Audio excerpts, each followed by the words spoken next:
we had the Battle of Metros, and now it has been a few days since said battle for Metros. The harbor has been cleared, the debris in the city center is slowly being carted away, although it's still quite a mess. The buildings there are being rebuilt, and the thick stench of sulfur and ozone and all those nasty smells that Kentimane brought with him are drifting away in the winds, leaving only the deep scar that he left when he attacked Demos, and a pile of, at this point, quietly smoldering obsidian black rocks. A significant pile, I should add, but still, to the naive observer, just rocks. In the populace, the shock is making way for celebration.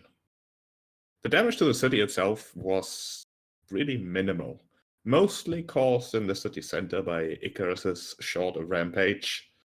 What took a massive hit, however, were the people's beliefs. Where was King Acastus and his dragon riders? Rumors have it the king went mad, other rumors accuse him of being in league with the Titans, but everyone agrees that he did nothing other than make things worse, really. Between Titans and Gigans, it was the king's very own dragon that threatened the city the most. And on the other side, where were the five? Did Queen Valos flee the city? Where in this battle was Pythor, the god of war? At least Vulcan's influence was felt when the last of the two remaining colossi of Mitros battled Kentimane. But there was no sight of the dwarf god himself in his legendary gleaming armor. And nobody really expected Kira to show up, but many hoped that she would, so that all the five, at least the non-ascended five, would fight alongside one another again, as they've done in the first war in the Legends. So the question remains, where are the gods now? And what will happen in this age of heroes and uncertainty? But those are questions for later, perhaps. Now, people are concentrating on celebrating, on rebuilding, and just trying to get to grips with the whole thought that the peace they are currently enjoying is not time limited, not inherently anyways. It's just there, and it was fought for. Fought for by certain individuals who will certainly be the center of attention for the next while, to say the least.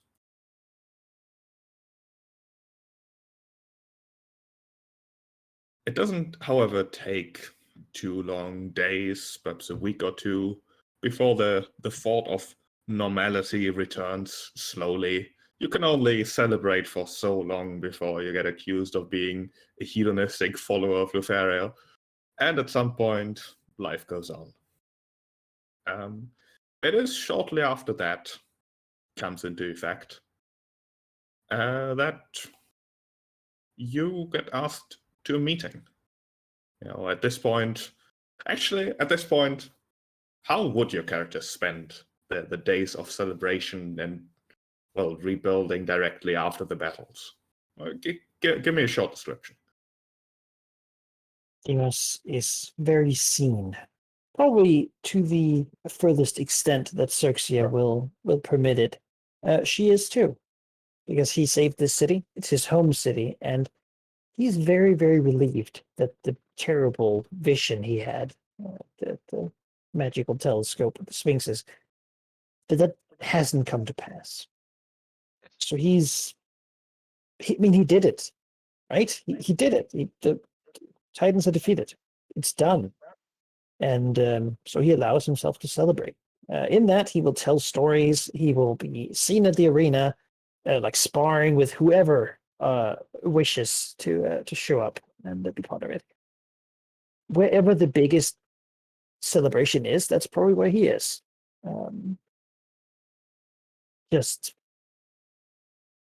feeling the joy of the citizens.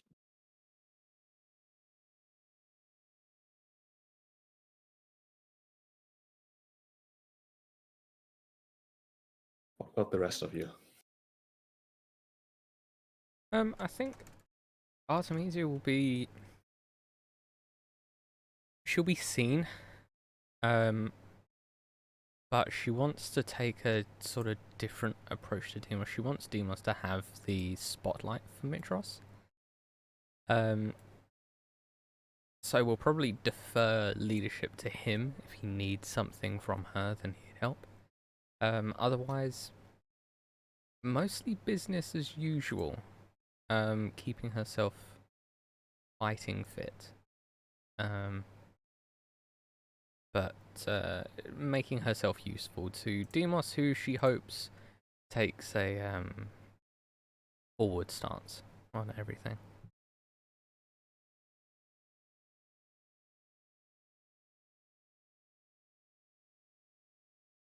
Yeah, I think Ariad will basically fulfill whatever official need for her there is.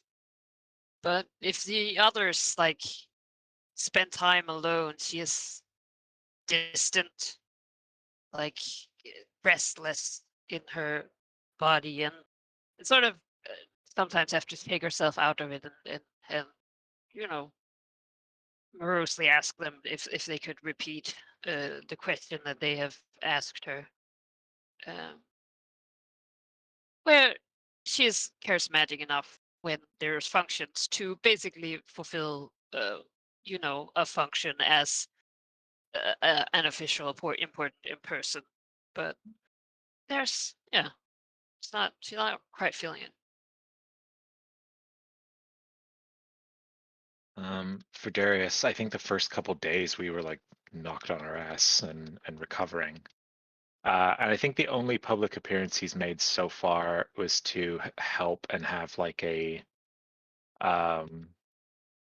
ceremony and like a funeral honoring those who passed. The people who fell victim to Icarus's rampage, the soldiers, not just from Mitros, but who came to our lands to help us, who fell defending our people. Just honoring, and like there's a lot of celebration to be had, but there's also like respects that need to be made, and people who are going to be grieving who lost like loved ones. And so I think he tries to address those pains so that the good things can be appreciated even more so. And I think he does spend a fair bit of time, as much as he can, basically just trying to help clear up the rubble. I think he like casts Disguise Self or some illusionary magic while doing that part of it to not like detract from those efforts, and just goes out and tries to do as much as he can. Though it's probably less actually physically hauling stuff and more like bringing like water and healing people who are like pushing themselves too far, trying to clear the rubble, just sort of like trying to care and look after people. All right. It is then shortly after the thought of normality returns to the city, and perhaps to your characters as well, that all of you get a message. Probably just a runner trying to find you, which in the case of Darius might be slightly difficult. I think he keeps one of the sending stones, and I don't know who has the other one. Someone can have the other one and be like, and you use it that way. Yeah, the message, to keep it short, is one requesting a meeting at midnight that day on the Ultras. And I've talked about it in the chat before and also with you privately. It is Estor.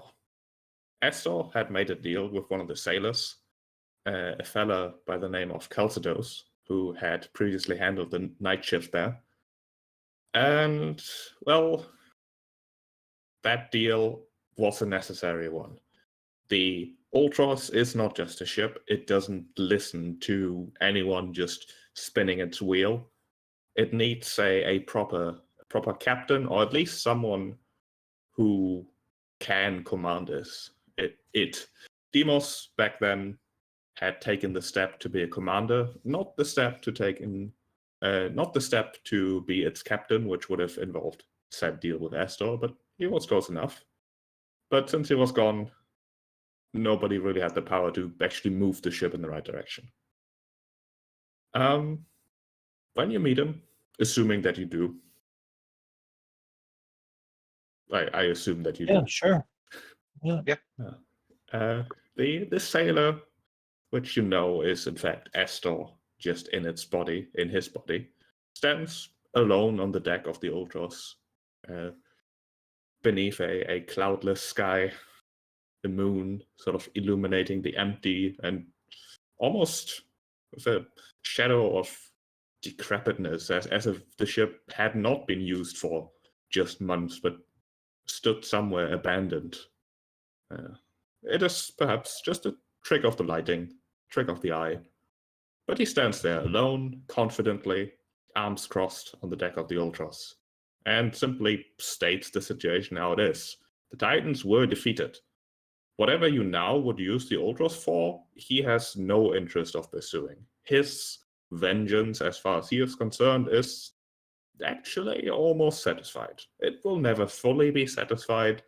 For that, he still has a road ahead of him that he may or may not pursue, but the Ultros is not a taxi. And none of you agreed to become its captain, and only Demos even agreed barely to command it. In short, Astor wants the ship back, to return to the seas with his old crew, to once again guard Phylea in his own way.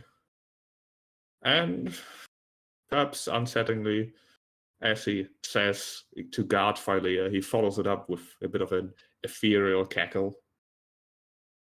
He pauses then, however, and says, alternatively, you could just destroy him, either here and now or later. It doesn't really matter to him. He wouldn't object nor defend himself. He agrees that his era, the era of the old Dragonlords, is done. The dragons have returned. The Ultros itself longs for rest. There is, however, one thing he would still be willing to do, because it has a bit of irony to it. He would be willing to do one last journey to the Tower of Praxis, to empty the tower of all the Titans' possessions, to return with, the spoils of war back to Mitros, and then he can go about his way, or whatever it is you decide. He'd be into that.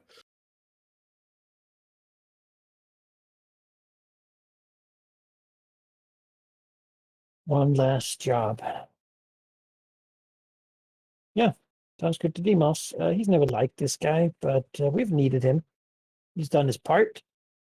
Going to Praxis, emptying the tower out for what we might need, and then coming back and probably putting him and his crew to rest. That seems like the best way to handle that. So long as he releases the sailor. Yeah. The alternative is if we restrain the sailor, I can try and use turn undead and make him he has to do everything he can to flee as much as possible, which might include, leaving the body. Yet what we might find in the Tower of Praxis might be unavailable to us without the Ultras. The cities have gotten worse, much worse. Mm-hmm. Yeah, it's the fact that you wouldn't quite know at this point in particular, but it's something that will become apparent on the route there. Yeah, I assume that none of our downtime stuff has happened yet, if it's Not just yet, a couple no. of days. No, cool. Let's go. Yeah. Ariad, are you here as well? I'm taking a picture. Yes. Yeah. Good. Then, that sounds like a plan. Yeah. To Praxis. You know, always jump back. Ari, did I forget about Ariad when we asked what was happening during the celebration? No. No. Okay, I got worried there for a second because Medicae said, "Oh, I Yeah. haven't heard you all evening." I spoke. Okay. Yeah, she said she was doing what Yes. people needed and wanted her alone time, and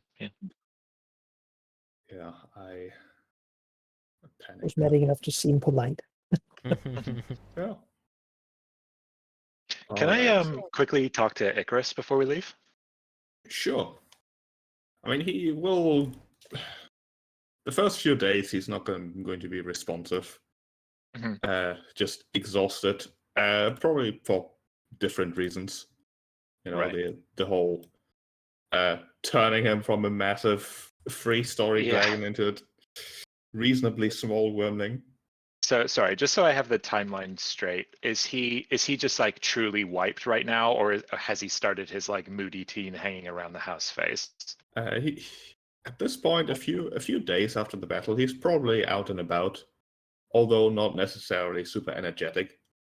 Okay, then I Uh, wouldn't have this chat yet then, because Darius wouldn't have been prompted Okay. by his behavior. No, he'd be mostly sticking to like the palace yard, sticking Yeah. to his spot where he previously rested. The guards there will take care of him as usual, although they are a bit uncertain about the whole deal. Right. He's certainly no longer a threat, and they recognize that. There's like a bunch of other dragons too there. They're like all free to go, but here there's food and a place to sleep. Yeah. There's How many certainly of them are there? suddenly There's got to be like 7 of them or something. not quite that many. Some of the copper dragons that were in the Colosseum simply just picked a direction and started flying.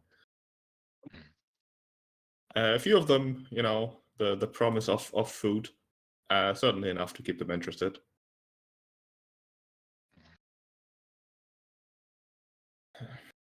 But yeah, it is then on this journey with the Ultras, one last tour with the same sailors, the same heroes, a bit of a victory lap, so to speak, and the moods are certainly high. Nobody is expecting to actually have any challenges thrown at them. It's just like the good old times, except this time we already won. It's a tour of, you know, just nobody's really taking their work seriously at this point. That changes ever so slightly as the Ultros touches the waters of the Forgotten Sea. The weather, while not, it's certainly stormy, it's windy, and the experienced sailors are feeling that it's a bit different. There's not like just one wind direction as would be expected, but it's a bit chaotic, and it's just it feels a bit off.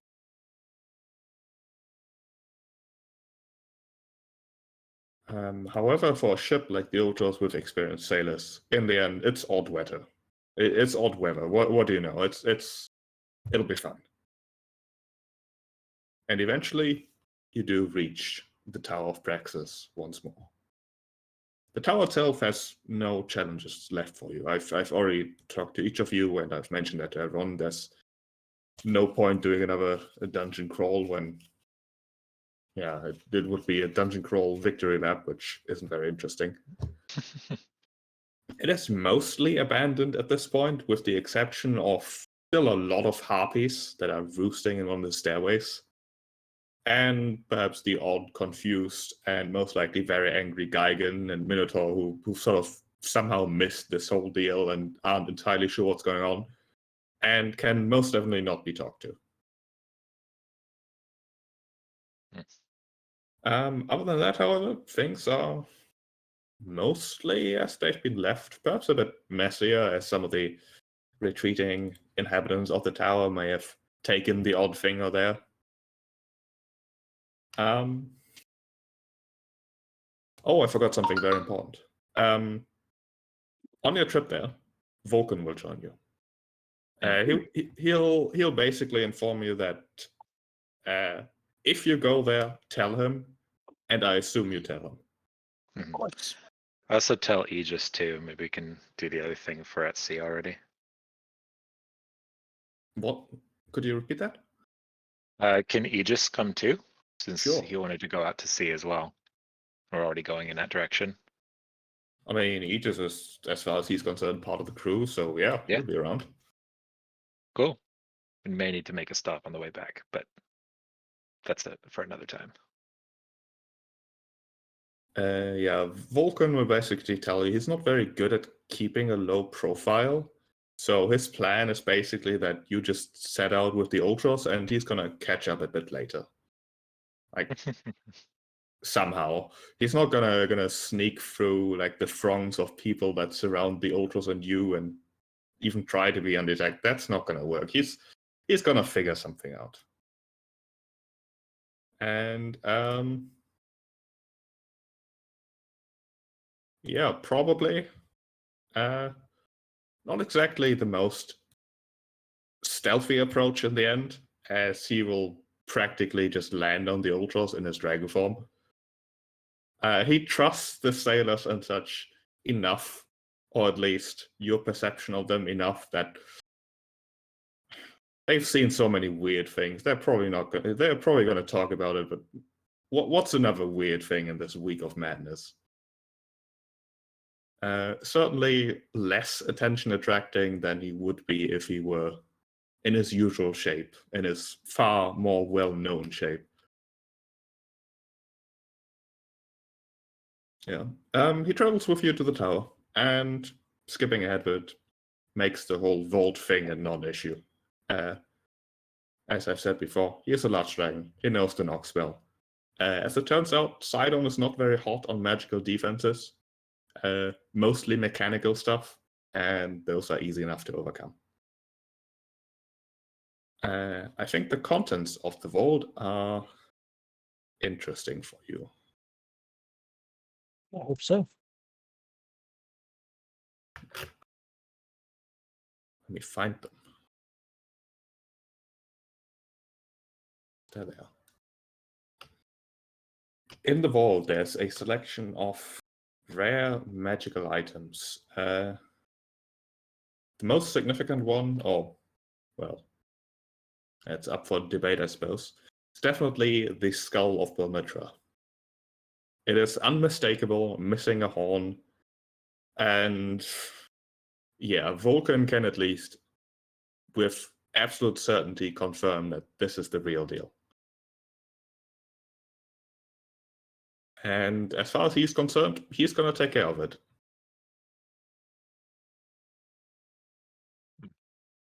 Okay. I'm not going to take it. I was planning on returning it to the necropolis since I have a tomb there. But if he wants to do it, then that's fine. I mean, I think it's like his wife, right? Yeah. Yeah, he would true. do that. That's true. He basically has the same plan, but Yeah. he'll do it. It's the least he can do here. Absolutely, yeah. I think the husband gets to do that. Yeah. Yeah, absolutely, for sure. No, I was just saying if Damon was wanting to put up a fuss, but yeah, I mean, Vulcan can handle that. Yeah. Are you saying I can't put my wife into the tomb? Yeah. The No, A lot of other fly on the items- wall in that conversation. The other items of note that are here are a helmet that appears to be covered in flowing shadows, sitting on one of the like pillars. Sounds It's terrifying. basically 6 reasonably sized. What's the word? Not necessarily like a pillar that you put something on top. Plinth? Pistol? A plinth, yeah, that's a good word. Richly decorated, made from marble. There's a small glass bell on top of each item. Well, some bell larger than other, since the skull is certainly massively larger than the helmet. But Vulcan assures you that there's no magical protections or anything. It is a Helmet of Darkness, Oh. which is a magical item. Ooh. I'm guessing it's allows cast darkness. It is pretty much that. If I can find it, I'm very prepared for this. Helm of Darkness is a magical helm that always has a 15-foot radius sphere of darkness around it. Incredible. Ooh. I mean, just like throw that to Ariad, right? It is basically a negative light source that you can wear on your head. If you cover it with cloth and such, the darkness will disappear. And while you're wearing the helmet, you have dark vision, 60 feet and don't care about the dark vision that the helmet Whoa. emits. Oh, Pretty strong. So that should go to someone who doesn't have Devil's Sight then. Or Yeah. shadow. Actually, mean- if that went to, hang on, that should go to either Aravandar or Dareth Axel, because then we would share their sight through it You're so and be right. right. Dragons wear helmets. And Can dragons wear helmets? Dragons have helmet slots. 5e.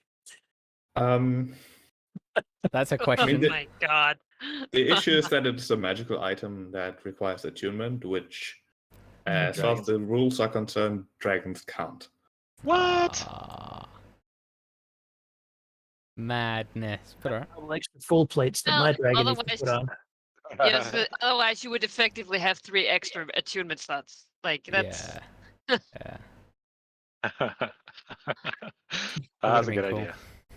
idea. I mean, I've got a lot of things attuned already. Mhm. I can't. It's a nice helmet, but Demas likes to be seen. Yeah, So I it does think feel maybe like an Artemisia or an Ariad item. it kind of goes against Yeah. my vibe. That's the problem. it's Yeah. very good for Ariad because Ariad Yeah. is ranged, I which still, means I that think, it doesn't bother the rest of us. I think it's Yeah, Ariad. there's some That's true. overlap with Devil's Sight, but Oh well. maybe Devil's Sight can be retrained. Who knows? Re-agree it's that not argument. entirely redundant with it. No, definitely not. No. You I still mean, have the just permanent the- darkness, which Devil's Sight Yeah. does not have. by yeah, default. it's amazing. So I mean, Eri by all means. I think that's yeah. Perfect for you. I'll find a slot for it. I also have to reattune It some basically stuff. just is a thing that gives you advantage on all attack rolls and make you untargetable by Right? people who don't have Yeah, dark vision. It's Yeah. Or pretty, figured pretty dark vision incredible. through Pretty- magical darkness, right? I'm willing to unattune something else for that. I mean 'cause- that like my shadow sorcerer at like 3rd level, they get like the same sort of thing for their darkness. You can see through it. It is incredibly powerful. Mhm. And Also, having it that would give me a- permanently, spell slot open that doesn't have to be filled with darkness. yeah, and Yeah, like exactly. You just have permanently. permanent darkness. You get a spell slot back. That's Oh, great. I I mean, mean, then take concentration. It could be multiple spell slots if you. We just never see Ariad again. And Yeah. That's it. Yeah. That's I it. mean, honestly, They like could give you like a dark 3 funeral veil. Dragonlords and their traveling sphere of darkness. It's that like- accompanies them. yes, it is. Oh no! Imagine that image. Yeah, it's the Dragonlords. The dragons are coming. What the fuck is that? Sphere of We'll give darkness. you- we'll give you like a black silk thing to put over it so that it doesn't darken everywhere, Yeah. right? And that's just your Veil. shadow. You're like a Dementor looking Yeah. winged black Dragonlords thing. and the Wings Dementor. shooting out from the robe. I think it's one of those Yes, things. the Like, legendary heroes. Yeah. Ah man, I should have kept that scythe there, like Letherius. That's You know, The damn good it. guy as like God. I think it's- magic bullets so shooting out from the darkness. I think it's sort of like you put it on, like you attune to it, and then you put it on when you want to be a sphere of darkness. Yeah. No, you have a hood, right? You just put the hood up, and then you're not a sphere of darkness. And people can see you. Yeah. Yeah. Yeah. Well, that's actually a really cool imagery. You take your hood off and then like get surrounded by a darkness sphere. Mm. God, edgy. I'm gonna Anyway. be so creepy. That's You're one gonna be of so 6. edgy. You're stepping on my aesthetic, man. Yeah, I know. I don't know. This is okay. I'll consider Alright. it. That's one of 6. What else we got going? Yeah, I'm ready for the next one. It's gonna take all session. Just No, it's not that bad. So the Skull of Bilmitra was one item, the Shadow Helmet. The 3rd pillar has a very large and most definitely humming with heavy magical energies cut ruby. It's basically the size of like, a giant fist, I suppose. I like 20 centimeters. It's big. It's not something you just put in your pocket. Other than being most likely incredibly valuable, a quick identifier will reveal that it is a way to travel to a different plane. Oh, It is basically a permanent gate that connects, the material plane with the plane of Hades. well, Oh, there we go. Oh, Darius, I think Yeah. this is yours. Yeah. Yeah, I think so too. I think you lost this. oh, quick travel. Hey. Now you can visit. Lost. Oh. Yeah, you can't exactly identify where it would make you end up if you used it, My God. but it's, as far as you can tell, it's two-way. Yeah, Oh, well, and we that's gotta not visit cool. Kira, you know. Not just visit, yeah. Yeah. But All right. dissolve the chains holding her down. Right, that's Um, 50% of the items. Yeah, the next pillar, oddly enough, contains mostly just ash. Like as if some scroll or another used to be here, but has recently burned into ash and dust, really. The Oath of Peace. That That makes sense. Yeah. An actual document of it? Oh, Like the that's a shame. actual Oath of Peace. That would have been a cool thing to get a look at. Would I have would've- learned that I were dragons. Yeah. That belongs in a museum. I think that would really have helped us. But you know. And Alright. Can I cast Alright, mending? ash. Can I cast mending on the ash? What is that? Can I rescue it with a cantrip? no, Is there anything in it? He must runs his hand through it. Knocks no. it about a bit. As far as I Demos don't can think this tell, ash is magical. it's not. Demos Yeah. puts it in the bag anyway. Sure. the The what if it's a ashes. phoenix? You know. You Like- never know. Well, it's You just know, like if King Demos claims it's the ashes of the Oath of Peace, people will believe You it. know, yeah. Oh, I'll just say Demos is gonna, if nothing, if he ever like has to forge something new, he can mix this ash into it. that. There we go. You know, or if he makes like a new Colossus or something. Why Oh, not? that'd be What- cool, could it yeah. hurt, right? It's surely not the ashes of disintegration. Oh. the ash of compromise. What? All right. The next item appears to be a Titan-sized bronze gauntlet with a variety of slots where gems may fit in. Four of the yes. four of the the 6 Infinity slots Gauntlet? appear filled with Uh-oh. a sapphire, a ruby, a diamond, and an emerald. Although it appears the gauntlet is like cracked and broken in places, and it's decidedly not magical. What? I remember this being mentioned some time ago at some point. I remember joking that it was the Infinity Gauntlet. But I don't remember when. Now that you mention it, yeah. I don't remember when this was, but I remember I made the joke. That was when Nephili tried to remember what's in here. Oh yeah. Oh, of course, right. That makes sense. Yeah. I mean, you know, we call it the root, like giant gem hand? gauntlet. I was gonna say this could be a Vulcan project. I don't know. Gem Like, glove? feels like this used to be Yeah, it's- something very important. It's at this point What is- identify reveals entirely non-magical. Bronze isn't exactly valuable, but each of the 4 gems they are rather pristine and could probably be sold for 5,000 gold each. Each? Damn, and there's 4 of them? Each. There's 4 of them. Oh, nice. That's 20k in the pot right Bug, open the sack. there. Yeah, I'll put it in there. That's the worth of an epic destiny right there. That's what I'm. There you go. And the last item, although it's a pair of items really, Oh. are a sword and a shield. Oh, A beautifully forged pair of a short sword and a shield, which Identify will reveal are a Holy Avenger short sword, Oh boy. and a Spellguard shield. oh, what? Huh. Holy shit! Oh, what? That's That could real. would have been very useful. Oh. I mean, those sound epic, and I kind of want them.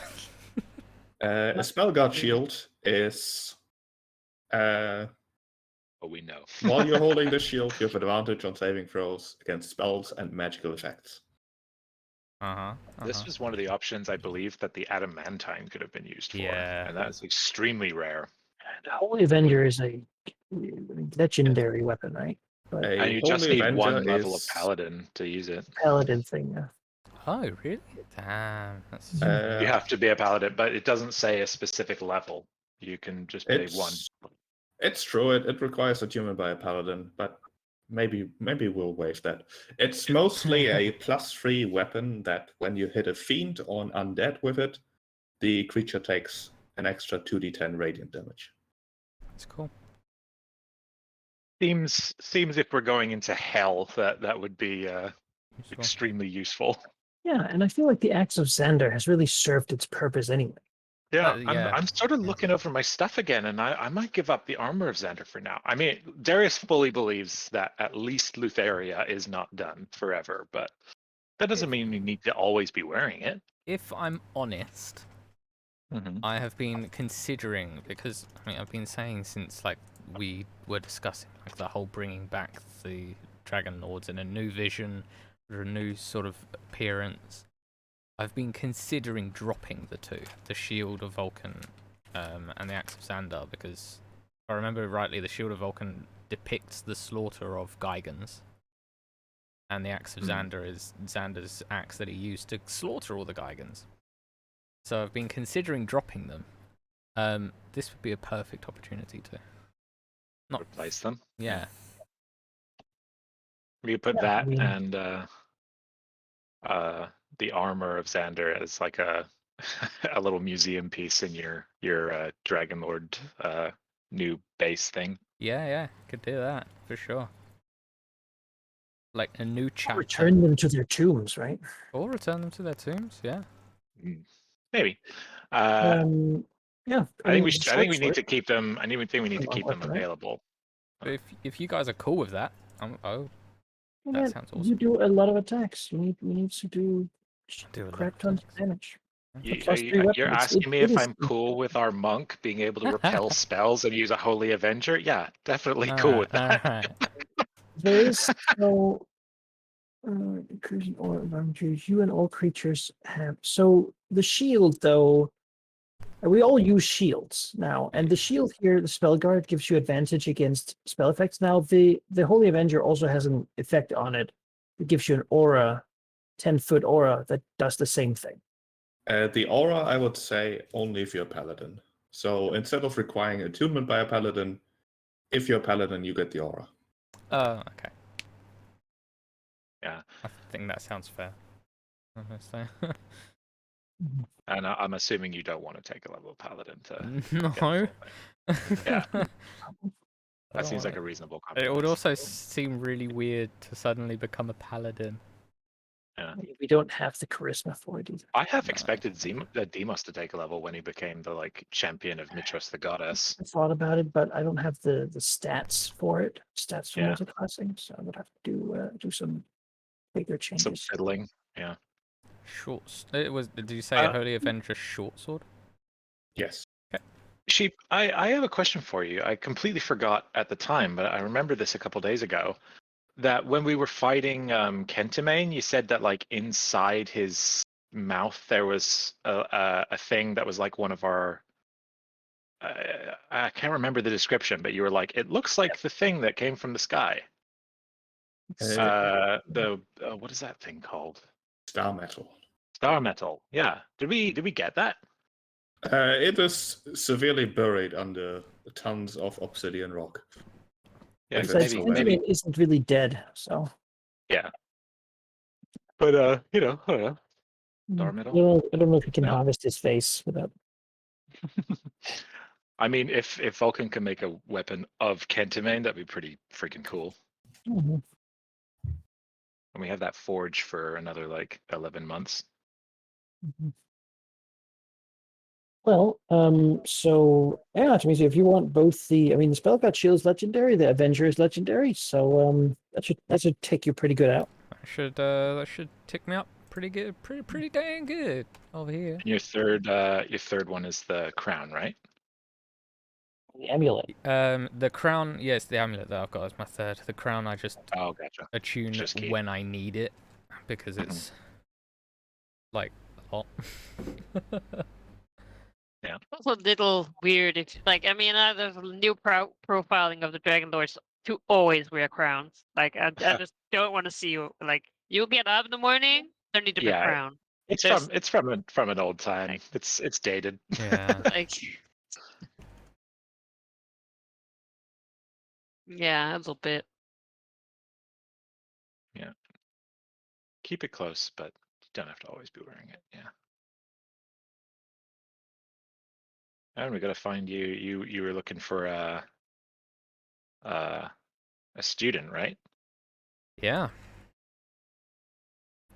A Peter Parker to my Iron Man. That's how I call it. Just so I can manage our stash here. You, Sarah, you take the ruby gem, yeah, on your character Yeah, sheet. the ruby Hellgate, the ruby Hell dimension travel Hell thing. I don't gem. even. What And, do I call that? Can you drop the stats in the thing sheet, or is it just a story thing? The stats of what? The like, ruby gem. is there stats for like the gem, the Hell gem, or is it just a story? Hades. The Hades gem. It is technically a cubic gate, which is an Oh. actual item that only links to one plane instead of 5 others. Oh, I see. Cubic gate. Wait, the stones in the Gauntlet. Oh, I suppose they're not magic anymore. They're probably No. maybe. Yeah, it might be the other planes, maybe. Yeah. No, they look different. Like the ruby gem. Oh, so it just lets you the... use plane shift. I see. Gotcha. And in the area, you add the Helm of Darkness, yeah? Yeah. If no one else Put wants it on it. there. No, Just take put it it. on Yeah, there. makes sense for you. Just so I Holy don't- crap! How does this thing not require attunement? That's crazy. Probably yeah, because it it- doesn't make you stronger in combat. I suppose. Yeah. That's sort of what It- attunement. Hellgate. It also Ruby. doesn't just let you cast plane shift. It lets you cast gate, Oh. which is a 9th level spell. Oh Lord. Means you actually get I there. don't see that on the cubic thing. Is it a bonus thing for this ruby? No, that is from 5e tools. Oh, it's not appearing on. There might be multiple versions. No, DMG. Yeah. This one. But yeah, Right. basically, it's key to a specific location, presumably on Hades, Mm-hmm.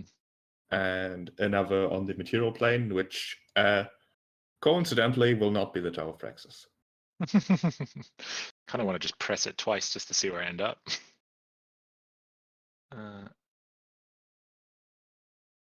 Maybe another time.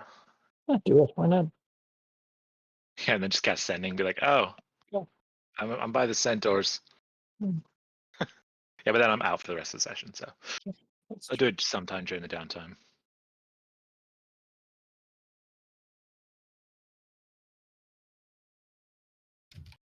That's a gate spell. Okay, yeah, I see.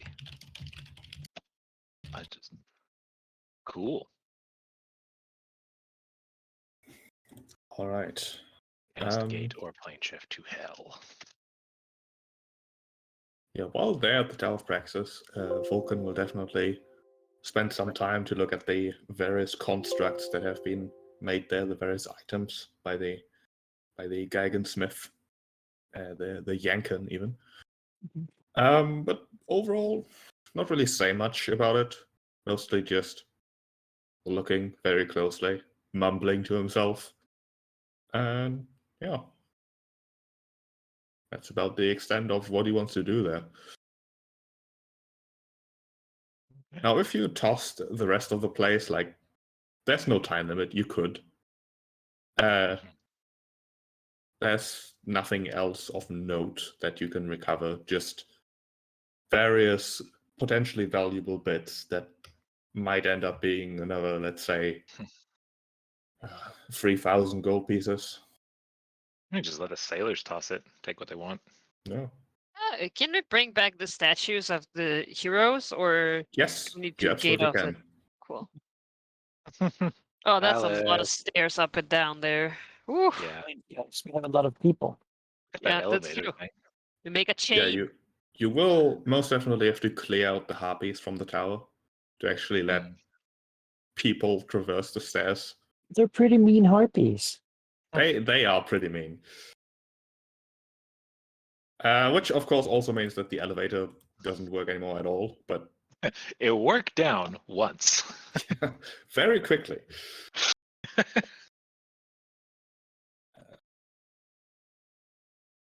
But yeah, this is all a question of time. There's no threat, so no I see. rolls.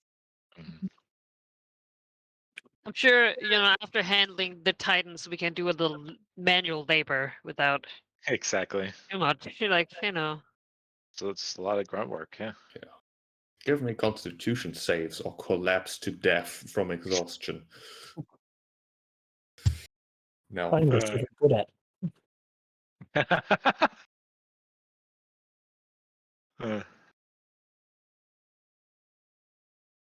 Well, that's cool.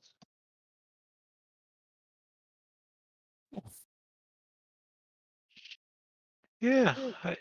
What items do we have in the stash? I'm considering letting go of the armor of Xander for now because I don't think it's going to be the most useful thing for our immediate future. What's your you medium armor? Yeah.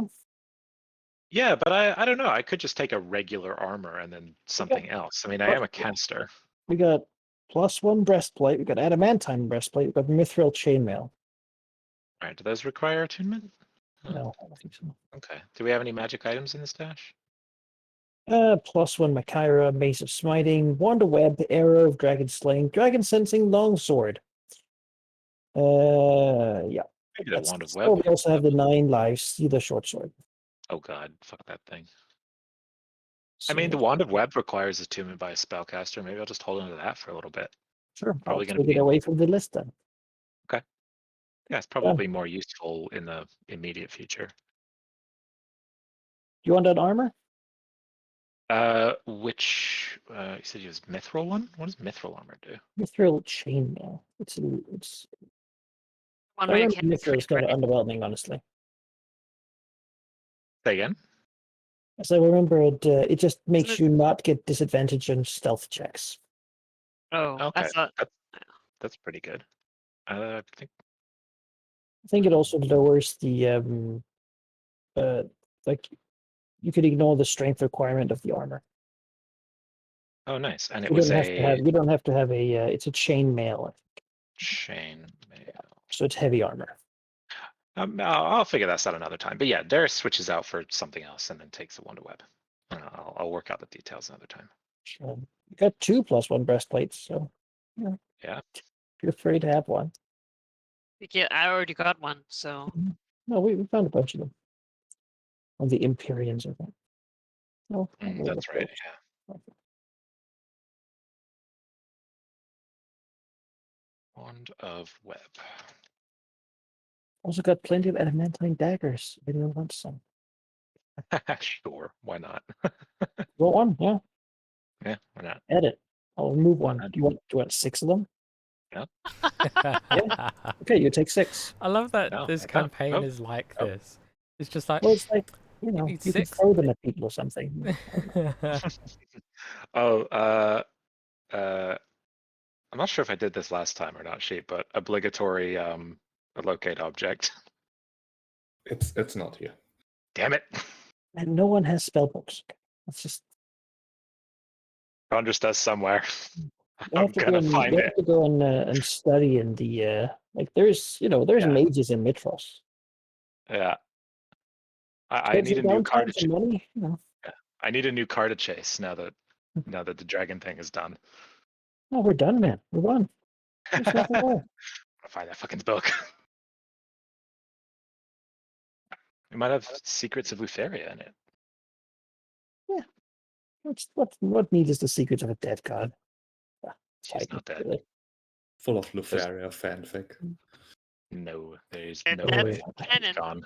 the I mean, DM canon. probably. The Chandra's probably. Yeah, Yeah, probably. So a lot of Lutheria / someone. Just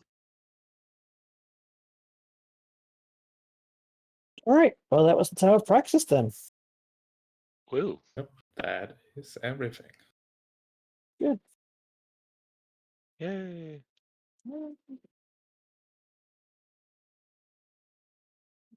Now what? Do we want to time skip, or is there any more immediate things going on, or what are we up to Pirates now? somewhere. I have nothing. Yeah. No.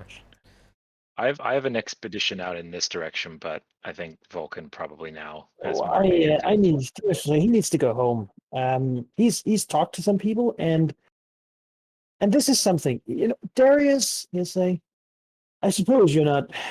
I mean,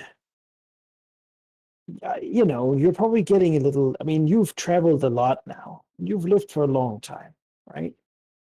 Mhm. Maybe staying in one place is what you could a place to retire, And as it happens, I've looked at the people who might become who would technically be somewhat in line for the rulership of Mitros. And let me tell you, Acastus's mother is not my favorite, nor is a council of the slave trading nobles.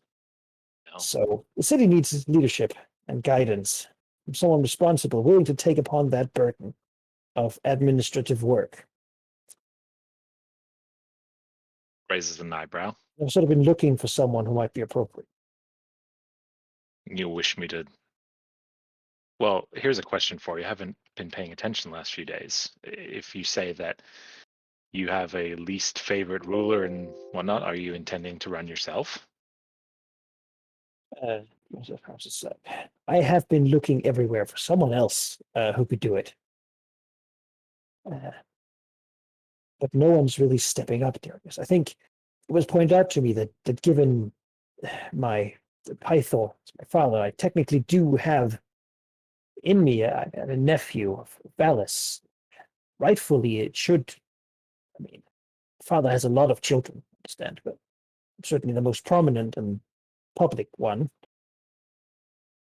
So by all rights, it should go there, but there's never really been established. I mean, Valis has never disappeared or died before. So it's all a bit shaky.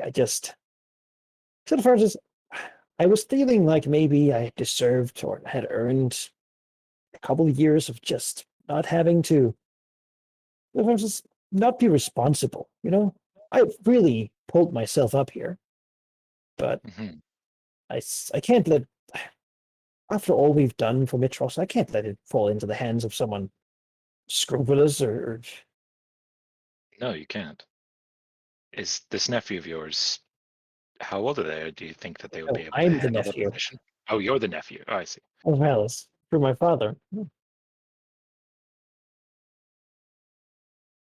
If you wish an advisor, Demos, you know that all of us will be there for you, and Yes, I I was I would. really curious. I was looking for an excuse for someone. This shakes his head. I'm thinking that I might have to do this, and I'm trying to come to terms with it. Okay. I don't know what's going to happen though. I mean, no one really knows, and I feel like what I'm saying is you might have an expedition, but I might need to go back. Mhm. Well, I mean, I Demos, can I always will jump. I mean, we know the big hole probably still works. Maybe that's an entrance to make. certainly. What I'll say to you is this, son. You can find people, I mean, us included, who can help with researching, bringing problems to you. But ultimately, a leader needs to have the right heart. And ultimately, the job is simply to take in all that information and be a decision maker. And there is no one better to represent the heart of Mitros than you. Well, it is strong. I do a lot of cardio, so it shouldn't be a problem in that regard. Keep advisors around you who you trust and listen to that heart of yours, and you'll do a great job.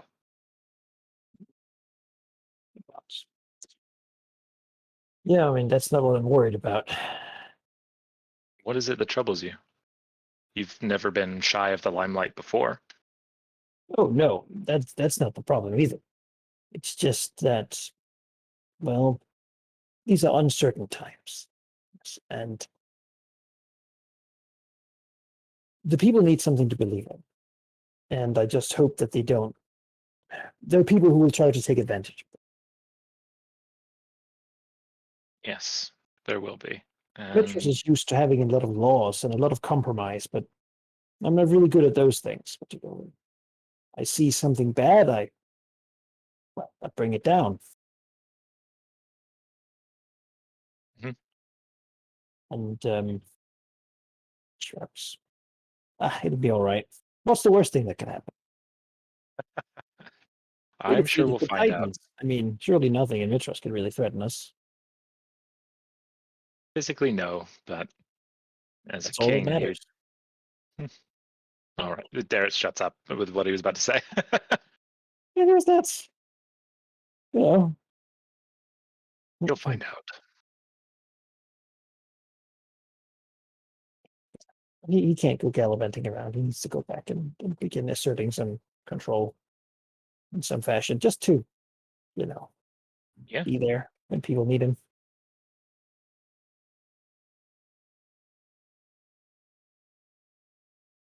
Oh, feels so What needs strange to be after all this this time to actually part ways. Hmm? At least for some time. It's a very strange feeling to actually part ways after the last few months. I really haven't known you guys for so long. It's sort of strange, but I feel like we're pretty close, given the. Right, that's such a weird thing, right? It's only been like, what, 3 months? Yeah. But I suppose we've always been connected by the prophecy. If I hear anyone say that the prophecies are not real, he shakes his head. I suppose we made them real. Xerxia nods in the background, mumbles something along the lines that up until recently she was very much interested in eating Darius. Just try it. Just try it. Let's do it. Could have during your first meeting, Well, but during at the this first point, meeting, yeah. Now we can clap her. By the way, does anyone Yeah. know anything about Say, Elysia? I wrecked her in Elysium? social, and now I could Elysium. wreck her in Yeah. combat. I've heard of Elysium. Why? No, Elysia. God, Artemisia? Oh. Yeah, what about it? it looks to Xerxia for a moment. They didn't really do anything to help us. I don't think Mitros exactly asked. Well, I mean, of course not, but I meant us. We never went there. We never needed to. When did we have time? I'm just thinking they had a god as well, right? One of the 5. Not one of the 5. One One of the their dragons, sibling. right? Mhm. Yes, I imagine now So- there's a dragon who's just appeared in near the Arisian throne. That must be causing some chatter over there. So they might know that the 5 turned into dragons as well. Entirely depends on what Narcissus has said to, preserve their reputation. We can't know. It's possible. Shucks. Anyway, let's go home. You want to jump through the thing just for the hell of it? Oh no, we got to take the boat back. Wait, Yeah, no, we can destroy the we have boat all and the then. heroes. We have Nuke all the the boat. heroes, man. We can't drop all those statues from the sky. True. We got to send True, them true. back. Demos is interested to meet those guys Mhm. because he's like, yeah, we're back. In the end, we won. And if they're terrible, then we'll deal with that. But Mhm. Phallus. I know you said you'd leave us alone, but one more favor, please. But she's already left, man. She's we left. She's like, nah, I gotta leave now. Yeah, they become dependent on high-level spells. like first thing she does is find Versi and be like, "How did you block Darius from using sending on you? I need to know." I What do you think mean? that's She was the one who personal. told Versi. Yeah, probably. Yeah, I mean, Demos is done here then. If Vulcan is done here, then so is Demos. You as well ask Vulcan what's going to happen with the Mithril Forge Stone. I mean, there are dwarves there, right? But there's this great big hole in the ground and such, right? Vulcan sort of grumbling as if he's just been, woken up almost. Was distracted. We'll say, whatever hole was in the Middle Forge has not been active for a long time. It might stay that way or might change. Who knows? What made it? I don't know. Well, if I get this whole rulership thing sorted, I might go there and just have a look. I would not be surprised if it goes all the way towards the Never Sea, and if it does, then, well, if you jump down the hole, you would likely land inside, under the Never Sea, which would not be advisable. Oh, we'd fly. So, I suppose you could do that. As for the forge itself, the salamander will still be likely willing to uphold its end of the bargain until it expires, and then perhaps it may continue to do so if it was treated well, and I would say that I dealt with it with utmost respect. It has skills that I personally did not have. We made a good team. I would want to find someone who might rival your skill in these matters, though. I mean, we expended the Colossus fighting Kentimane, and we'll need to do something to replace it. The Colossi were projects that took decades. I had a lot of time and energy at my hands back then. I thought for a different time then, perhaps. I'm not saying it's impossible, but I am saying that it will be difficult to find a smith as skilled as I was. And I don't mean to simply brag. I was a god, and I was already very smart before I became that. If there's anyone or anything that could even get close, it would probably be the Gigans. They have a cast of inventors, of smiths that, well, back in at the peak of their civilization at least, created many marvels. We make I might have friends with find one. Didn't we make friends with one and like Oh, bring yeah, him I home did. somewhere? I asked about it, but he went here. I mean, is he here? Can I find him? You've not seen him. If I ask around, I mean, sure, well, I guess people have abandoned it. Well, maybe I'll ask, you know, Demas does have it as one of the things that he wants to. See if he can find the Gigan Smiths and see if he can, let bygones be bygones, right? We did some stuff, they did some stuff. Let's make something cool together. But again, it doesn't have to be now. Of course, there's time for that later.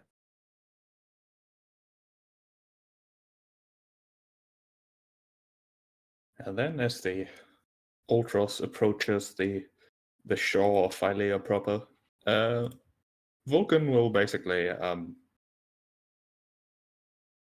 say his goodbyes, so to speak, and will take the skull, traveling towards the necropolis. Arid, well, and the rest of you, of course, have heard about his plans. He will, after having done that, most likely travel to the Island of the Heart, the island that, well, is Philea's center, so to speak, even though it's outside. Philea's, as in the Elder Titan Center, not as the Landmass Center, and live there for a bit. That's where the fateful event that brought the Oath of Peace happened, and that is also where Ilmitra ascended. He's earned a break for sure. Yeah, it's pretty Yeah, cool. at this point, as the Ultros is making its way towards Mitros again, or as you're reaching Mitros, I suppose, Valus and Pythor have already gone their various ways, as they've explained that they intend to do. So, yeah. It is here then where Astor, in the shape of the sailor, will inquire about what your plan is for the Ultros. It's a fine ship, but as you said, I mean, this time is over. Yeah, I think it represents a very dark time in Thylia's history, and while we were able to make use of it in a war, perhaps it should be destroyed. And his crew is probably tired too.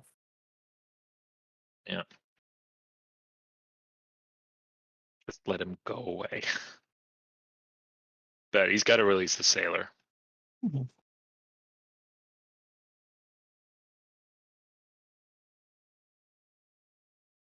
Anyone have any objecting thoughts? No, sounds about right.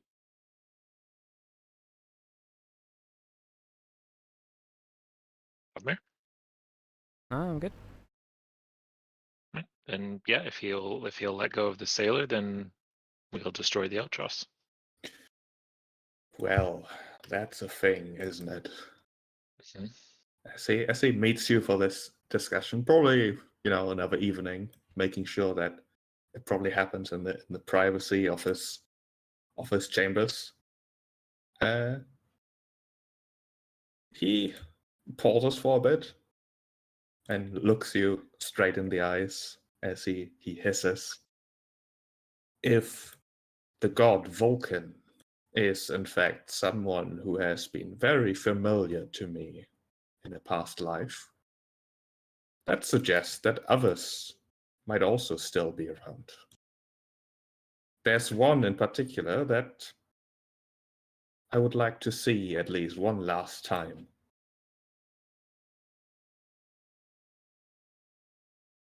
If you would be able to bring her to me, then I would be willing to let go of this poor soul without a fight. That's not what you proposed last week. Circumstances changed. I did not know that the dragons of old are in fact still alive and not dead as the cowards deserve to be. Estor, just take what you can get and go. My offer Have as of some shred of honor in your passing from this world. My offer as of last week still stands. The discussion now is whether this one, who was brave enough to offer himself to me, may live or not. And what's to stop me running you through and then resurrecting him when you're gone? You will find that to be very difficult. Really? A deal given willingly is difficult to break.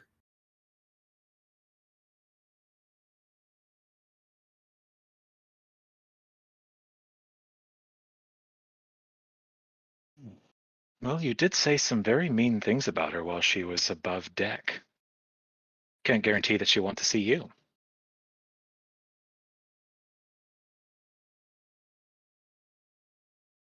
I suspect she will not want to. Or perhaps she will. Who is to say? Give me an insight check while we're here. All right. Hang on one sec. I'm going to see what I got for today. Nah. All right, I'll do it straight.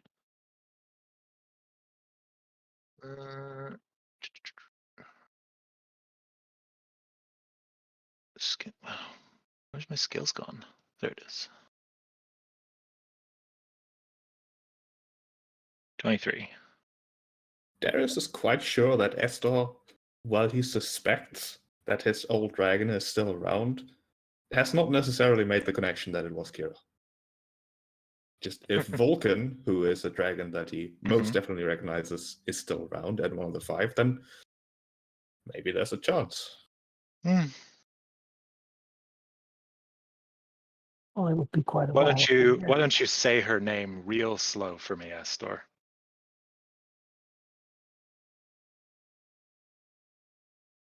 He frowns. And then you perhaps see the lips move as the recognition comes. He nods grimly as he says, "So she was here, on this very ship, and did not once say a word. Not one apology, not one explanation." In her defense, she couldn't, as you very well know. But also, did she really owe you one? Or were you just upset? Feel hurt?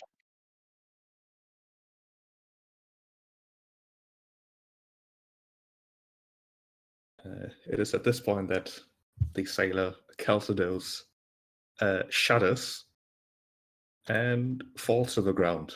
Not hurt or dead or anything, but just perhaps surprisingly suddenly in control of himself. Astor Arcalander has left the chat. Yes. Well, I suppose that means we have the Ultras for a little bit more then. You all right, sailor? He nods weakly and stands up. You did something very brave. Extremely Courageous. brave. He chuckles at that and says, "You want to talk? You faced Elder Titans and Titans. I just said yes to a ghost." Yeah, well, people give a lot of credit to the legendary heroes, and not enough credit's gone to the people who just chose to fight the good fight anyway. We will get you out of this.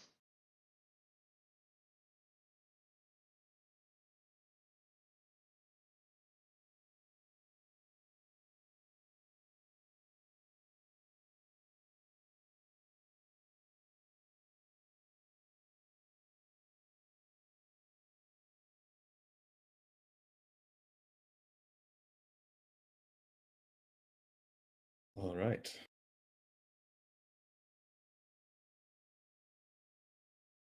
The decision I'm looking for then is, do you burn the Ultras, which would be the appropriate way to put it to rest, or do you just let it go? No. Burn it, right? Wait, so we have to make. I thought that if Astor, so if we do that, then Astor still sticks around in the sailor's body. No. He will be his ghostly self. Oh, so he just bailed just Yeah, now. He just Oh, went. great, Burn it. cool. Yeah, burned down.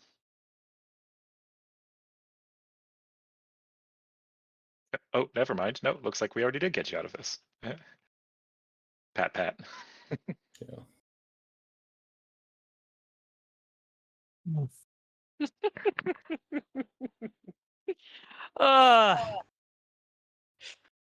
Literally Oh, just Darius. embarrassed him. Minutes of talking with Darius and the undead guy leaves. Yeah. It's like, nope. I literally just shamed a ghost into depossession. Nope, it's too depressing. I'm going. I'm out. Fuck this guy. No, Estor had a bucket list, and all those things are now crossed off. Including being bullied by his subordinate.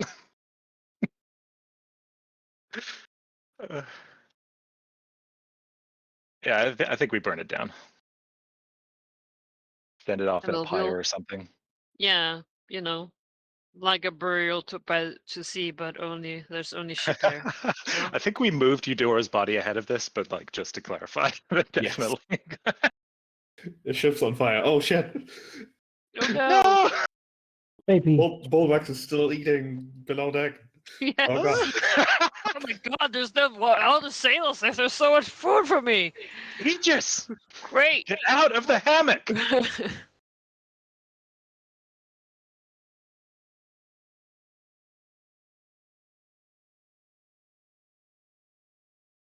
All right. Funeral for the Ultras then.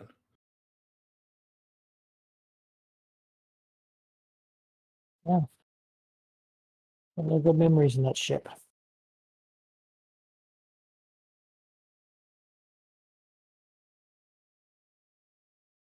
It must feels weird now being landlocked.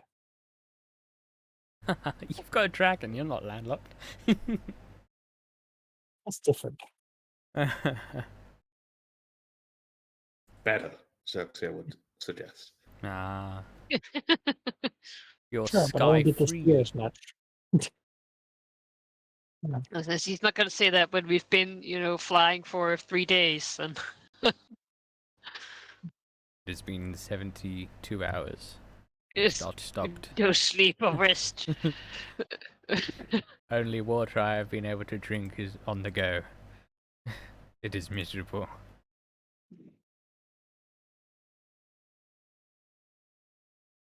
All right, it is then. Now that you have returned, Dimitros, Tower of Praxis has been looted, the Ultras put to rest. That I think your characters would each sort of do their own thing for a bit. We've talked about the activities they'll do, and I will request a summary from each of you in a little bit. There's one comment that I do not forget by Xerxia regarding Demos's current predicament, which is that although she admits she doesn't really know what a king or queen is supposed to do, as far as she is aware, Mitros up until recently had a pretty good queen. And that queen still exists. It's just that she decided to leave, which seems unfair, because she was good at it.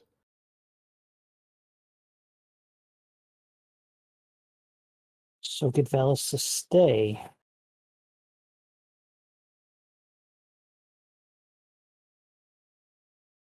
You can try, but surely...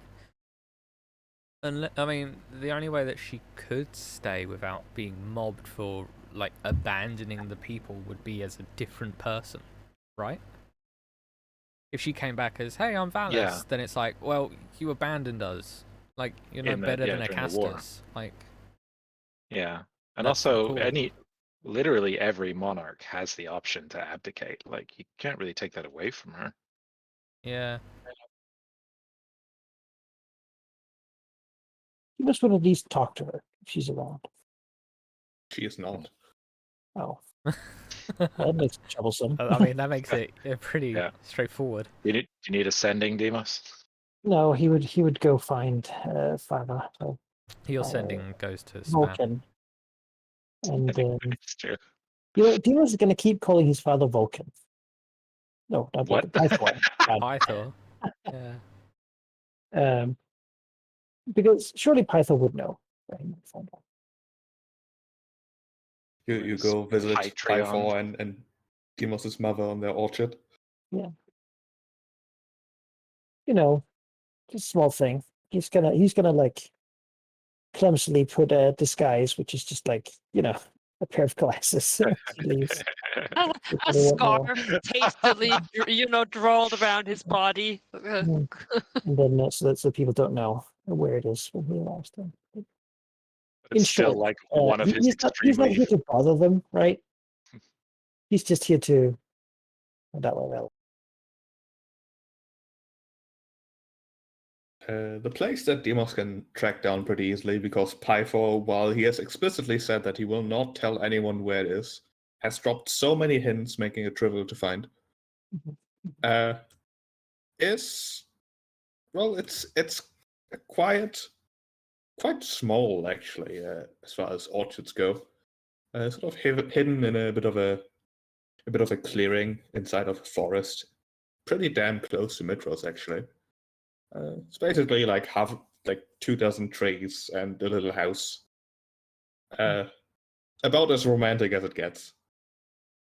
And yeah, Demos arriving will easily spot his father, as he is a large dragon and has decided to stay in that shape. We'll be able to meet him rather easily. Pythor, of course, does a bit of a. He's not a good actor, but he is like, "Oh, how did you find me? I told you nothing about this place." As he glances towards Demos's mother, who, of course, has also dropped plenty of hints where to find them. Mhm. They both sort of agree that exile is good, but not like fully away from everyone. Mhm. Yeah, Demas will ask if does he know? Does actually he was looking for Valis, Queen Valis, we'll say. Pythor frowns at that a bit. He says, "It's one thing for me to allow you to track me down, and another for me to help you track down Valis, who I don't really know how to find either, to be honest."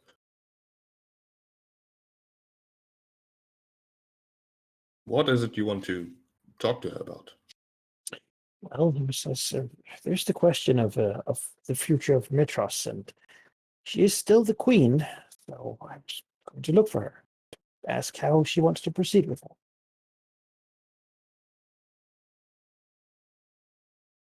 On the one hand, I think she has made her opinion clear, as have all of us. We don't really think that we are needed anymore, but on the other hand, while Velos is excellent at making plans, I don't think she really thought much about what happens after, because it was unclear that there would be an after. Hmm. So whatever she has decided right now might not be the thing that is actually the best. Maybe I could talk to her about it.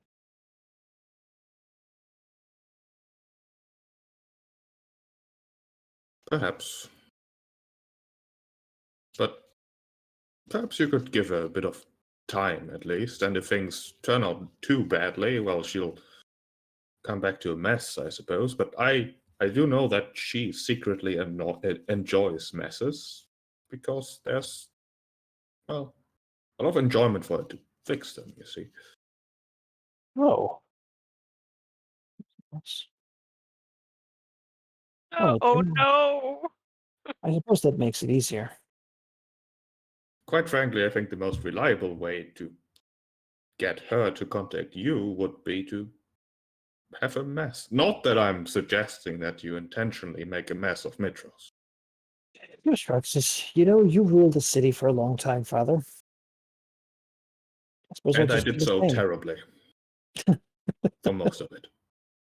Oh, The beginning I was mean, good, though, actually. it stands, right? It And does. Nora, as I met her, is very responsible. Responsible and, most of all, cunning. She has a streak that I wouldn't have expected of any of my children, and it scares me sometimes, but in a good way.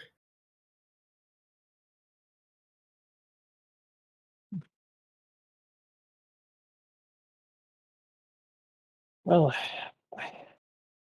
he was nods. He,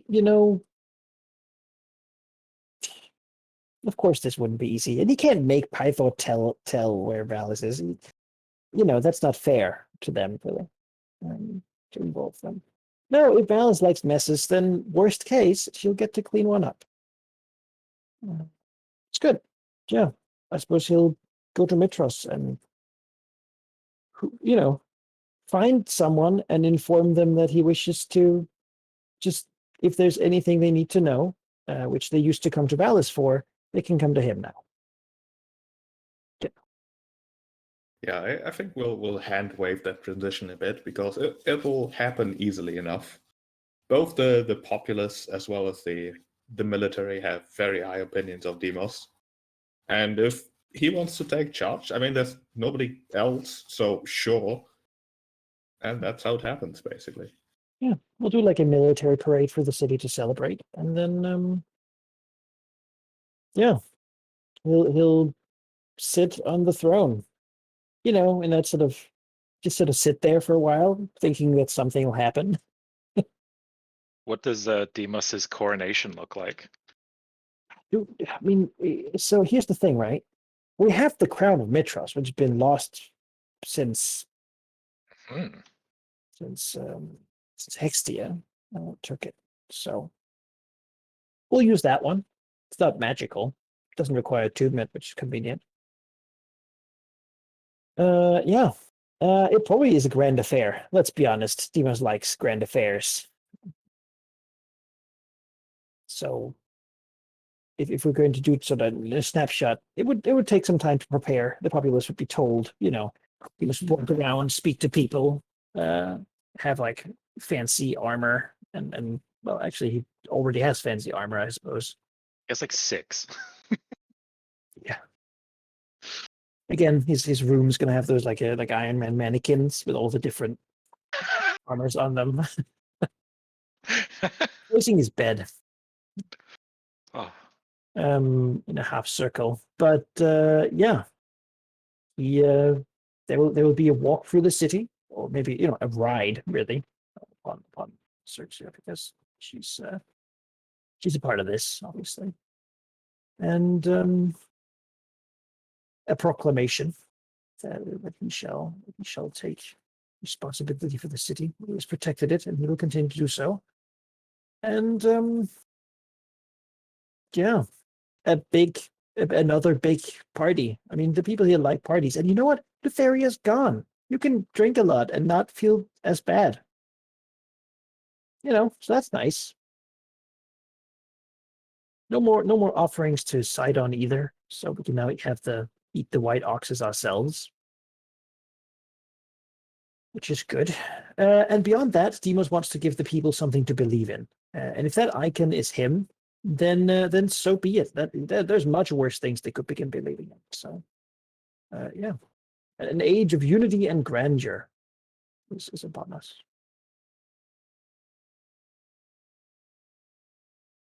And Once it's done, of course, he would. Sorry, Sheep. No, go ahead. He would call in or try to find Darius. Darius probably. I mean, you're sticking around for the coronation, right? I will be around in Mitros right. for most of the downtime. He's probably gone for at least a little bit while you're figuring out stuff, but he'll be back for your coronation day and then be around for a decent while. Who puts the crown on his head, though? Hmm? Who puts the crown on Demos's head? Who would Demos choose? I don't know. I mean, it's someone who's supposed to be the legitimizing party, right? Hmm. Maybe. I mean, normally that would Dragonlords. be I was about to Maybe say, all of normally that them. would be the church, but kind of all of the churches are kind of We would screwed right now. I think we'll do Artemisia, wielder of the Holy Yeah. Avenger, and Lady of the Dragonlords. And Demos will Yeah. ceremonially request her protection of the city in the future. I love that. Yeah, That's totally great. into that.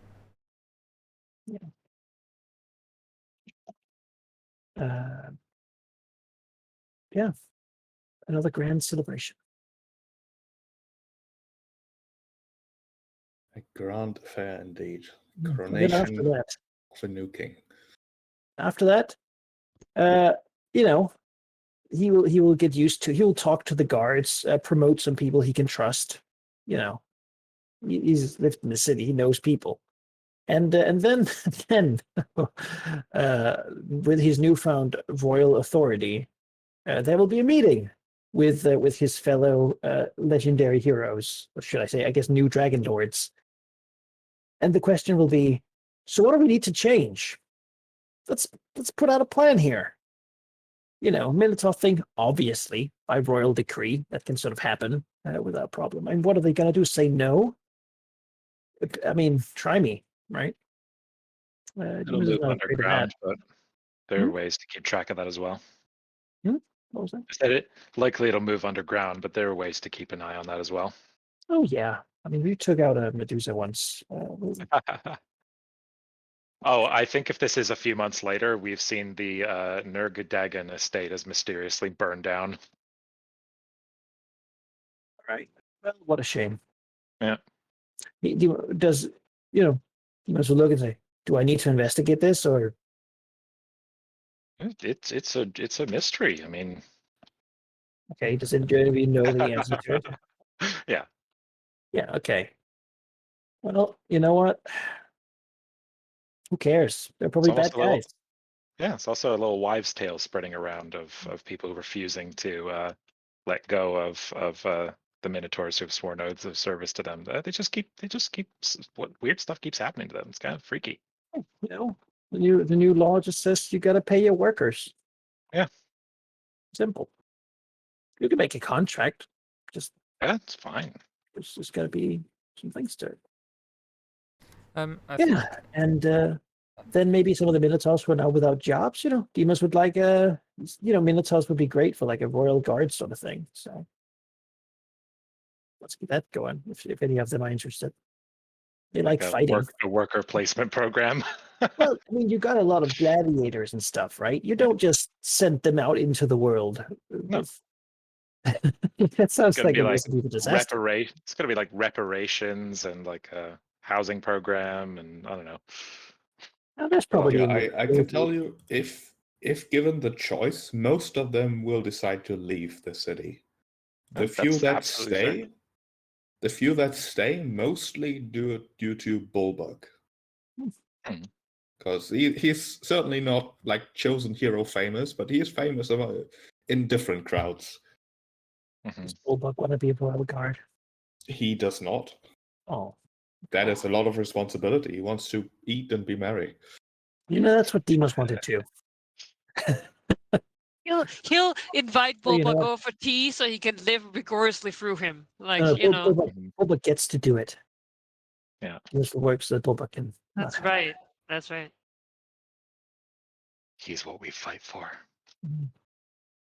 The hedonism, the luster. See, like that's the bride we fight for. There's just Bulbuck just like shoving a whole fucking pig in his mouth. Like, this is the freedom this is hard to watch. Like, oh no. Demos will attempt to spend these like this first year here at least trying to find smart, trustworthy people who can sort of run a lot of the things that he doesn't know anything about for him.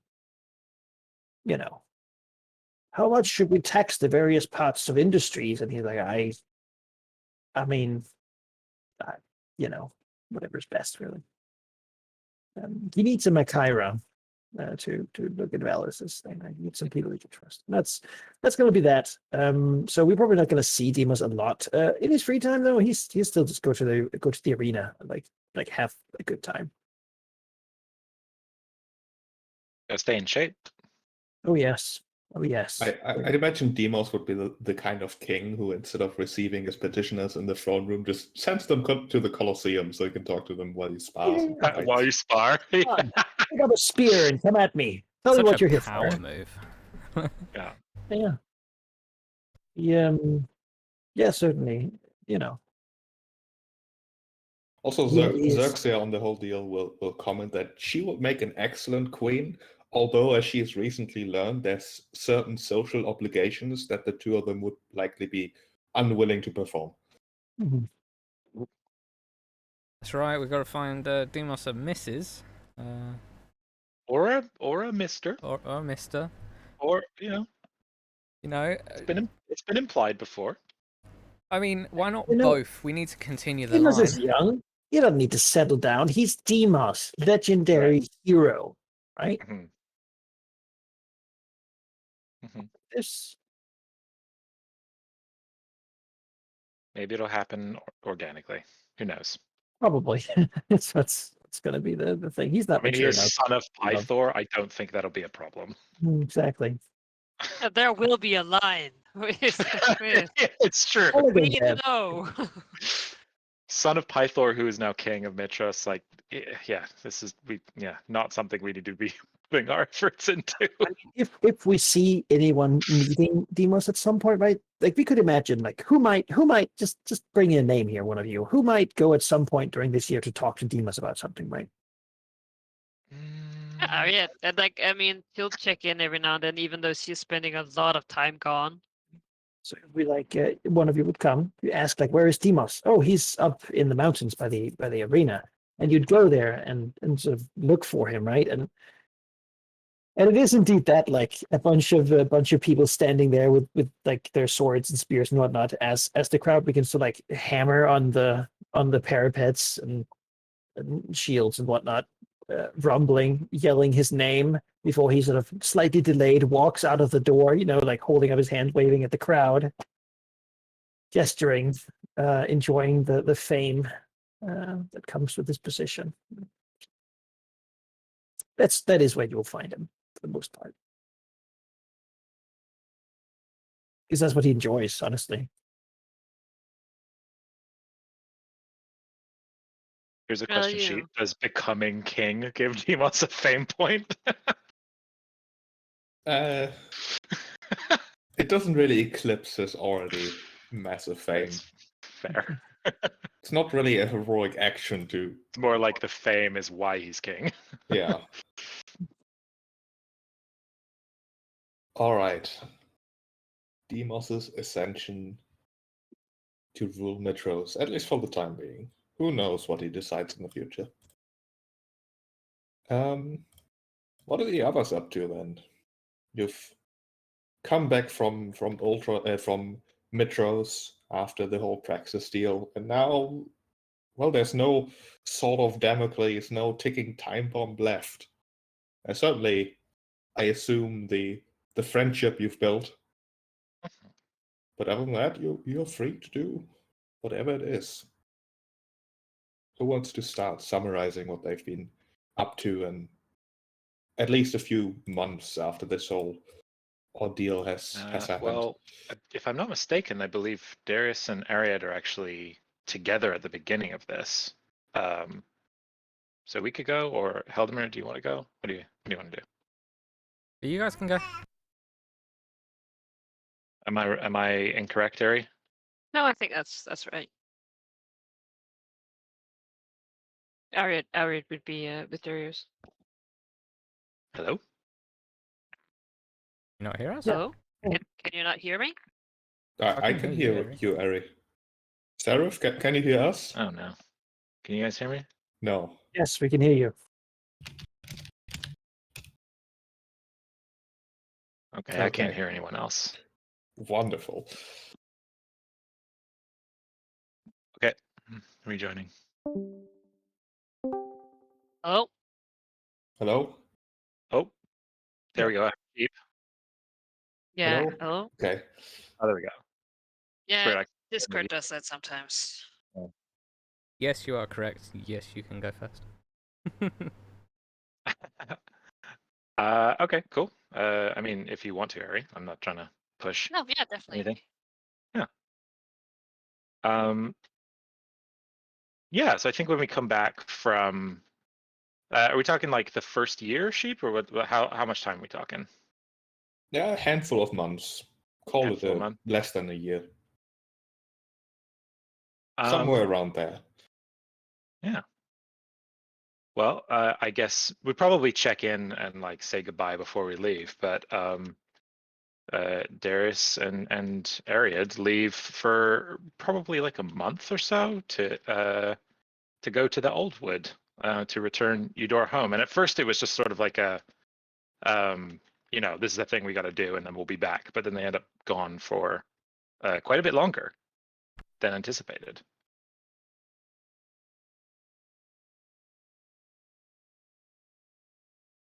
Do we want to play out what happened that we sort of talked about, or leave that a mystery, or just come back? I think summarize what happened. It would have been perhaps a scene to play out, but we've certainly Since we already have. We've already resolved it basically. So yeah. So more or less, the first thing we do is go return Eudor home, and it was like, this is the thing we just have to do. Darius especially had sort of had this last hope that perhaps with Lutheria's defeat that might resolve that, but it did not.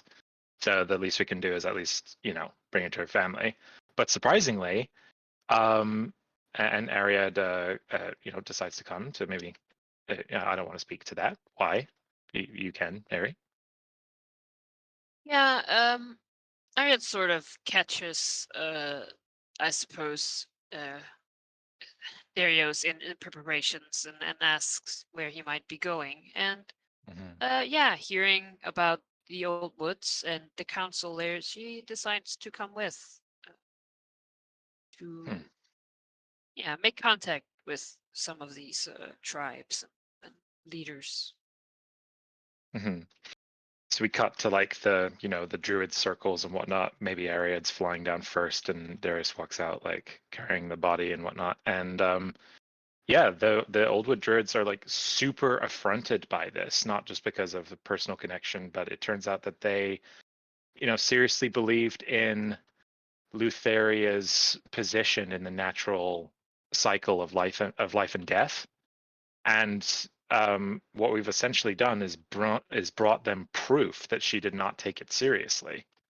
And so they're in a bit of crisis, and there's a lot of talk between the two and the druids about like what this means, and there's a lot of sort of destabilization among them as they lose a lot of faith in Lutheria, and Darius and at least talks to them about how he does not believe that Lutheria is gone, and seeks to learn how to steal the death domain from her, but more importantly, has no intention of wielding it, and so perhaps the Oldwood druids would take it more seriously, because it's clearly very important to them. So yeah, there's a lot of time just sort of figuring out what that looks like, and processing that like huge cultural shock. Yeah. Anything you want to add to that, Eric? I don't know if I missed anything. No, that's about right. At this point, Ariad has been joined by Argan, Mhm. which travels with her, and Darius will see her every now and then, but she, at this point, would mostly keep to herself. I think this is not really a dream town for Little Dragon. Yeah. Yeah, Darius has commandeered a part of the palace with Demos's permission to turn into like a little dragon sanctuary, mostly for coppers, have like a nice habitat for them, and then have like a little corner of it that's like a sauna except with frost and stuff for Argan and Icarus. And then yeah, notices when like, oh, Argan's not here, and he smiles. He doesn't say anything, but he smiles, seeing that Argan and Ariad have found some companionship together. Wasn't exactly sure how to help Argan or Icarus, so it's nice to see that Ariad is doing something.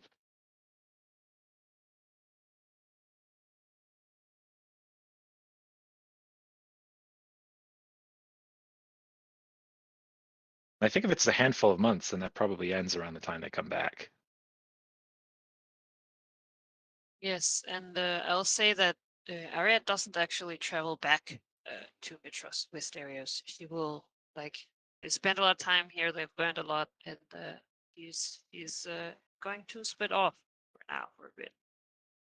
I Mhm. still tell him, of course, that like if he ever needs, or him or the others need her aid, that he can Mhm. always send for her. Yeah. I think he'll give her the sending stone that he has. So, like, I, have the quill in emergencies, and I'll make sure that one of the others has the other stone, so you can contact us as well. Yeah, part ways for now. I imagine the two of them might be a little bit closer because there's always that friction between those two characters, but they've been both on this like journey and had a lot of growth in the old Wood for a while. I would imagine they maybe understand each other I a think bit better.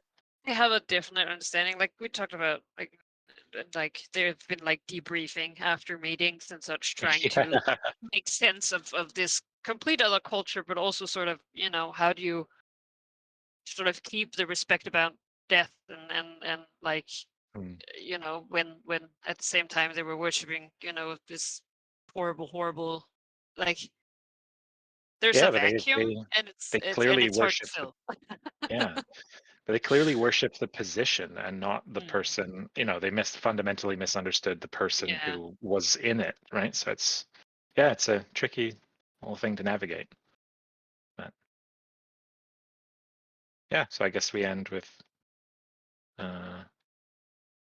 Darius returning to Mitros alone to serve King Demos how he would request of him. And of course his own little projects because it's Darius. Yeah, so you know, Darius, about those taxes. What should I Yeah, just use augury. Is it a good idea to have an interest rate above 7%? Like, I don't know. Darius will make it a good idea.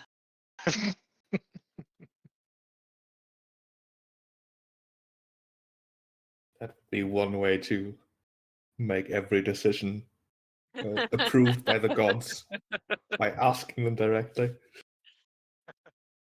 I'm sure that would go over well.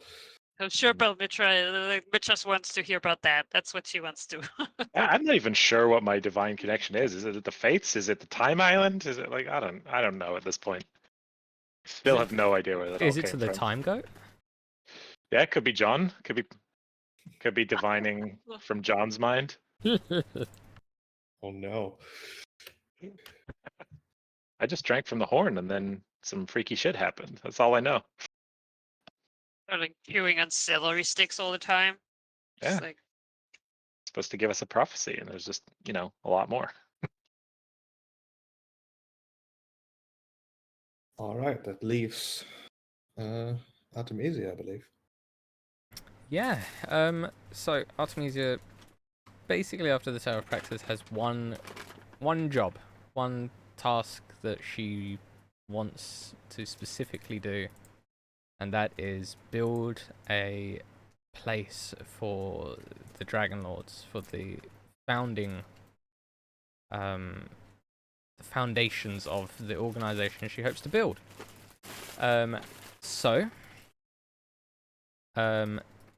Near the Sour Vintage, the little tavern that we all met in, there's some mountains, and in those mountains, in the snowy peaks of them, she has arranged for a decent-sized manor house to be built next to the fortress of the Dragonlords, and has made that her sort of home and headquarters to branch from, doing what she should be doing, even though there really isn't much in the way of dragon lording needed.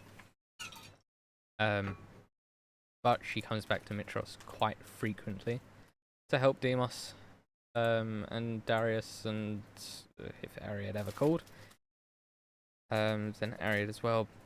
But mostly she enjoys the time that she has with Aravandar, relaxing in snowy peaks while he reads books. Nephili has taken an interest in helping Artemisia and Aravandar, and it seems pretty much like she just wants to better the pair, give them more opportunity. So Artemisia's been a bit more relaxed about the sorceress turned dragon, and it's been good. It's been nice and wholesome over here in Artemisia land. Yeah, Nephili is playing a bit of a role of a advisor behind the scenes.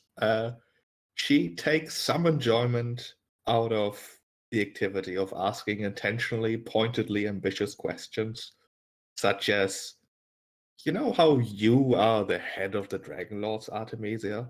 Does that mean the King of Mitros is below you? And is he part of the Dragonlords? Where exactly is the hierarchy, and how are you on top?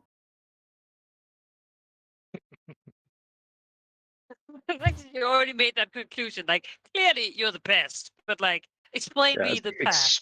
extremely the leading question. Yeah, I think Artemisia gets used to those really leading questions. She does not think herself above Demos, or any of the others. She might be leading the Dragonlords, but she certainly doesn't see herself as better than any of the other legendary heroes. Mhm. I mean, they're like her family. Like, yeah, wouldn't ever think like that. Demos can be a king and all. He's still Demos. That, like, folk hero that she met in a tavern months ago.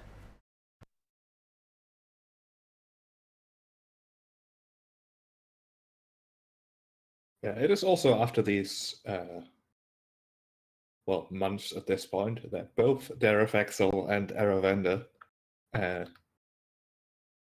to put it in the most blunt way, obtain the ability to speak. Yay! That's a day for celebration. It's not really like I can't make a scene where everyone is happy that the first words are spoken. It doesn't really translate well. But I can tell you that for Derefexel, well, she has been very vocal before she could speak, mostly due to being annoyed that she can't be understood. Once she can actually say words, she's pretty selective. Yeah. When she speaks because she has strong opinions. She never not has strong opinions. Yes. That's fair. Aravanda is a bit different. Aravanda speaks a lot. Aravanda asks a lot of questions. You know, what is that? Why is that? Why is that? Repeat ad infinitum, basically. Although he tries not to be too annoying. I think Artemisia is more than happy to answer any and every question she can, and offer to buy a book that answers anything that she can't. Like, like That's cute. I have no idea. We'll go to the library in Mitros tomorrow and find out. That sort of thing.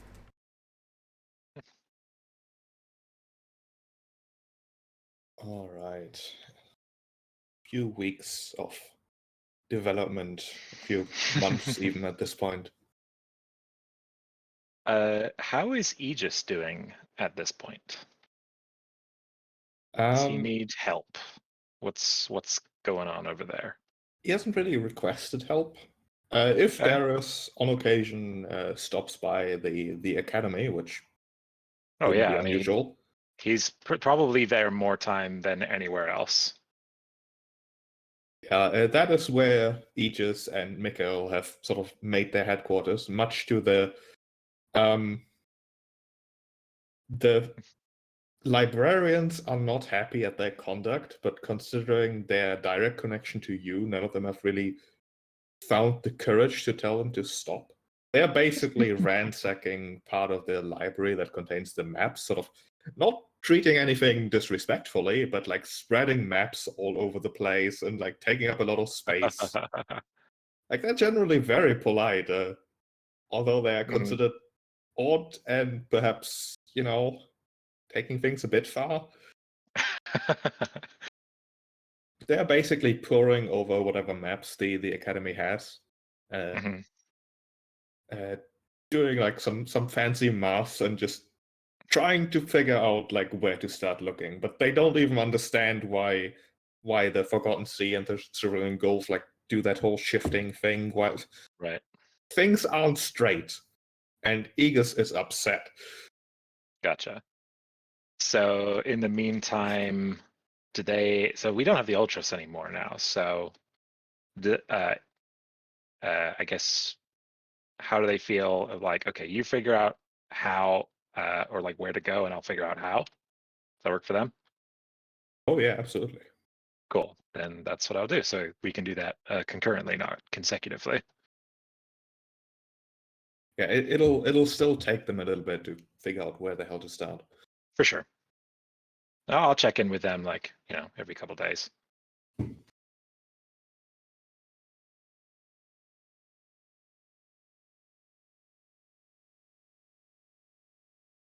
Although, just to confirm that we're on the same page there, here, they are trying to figure out where their ship crashed.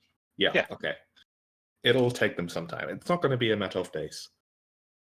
Yeah, for sure. I just wanted to be clear that I am attentive to this as soon as they have an answer. I'm ready to hear it.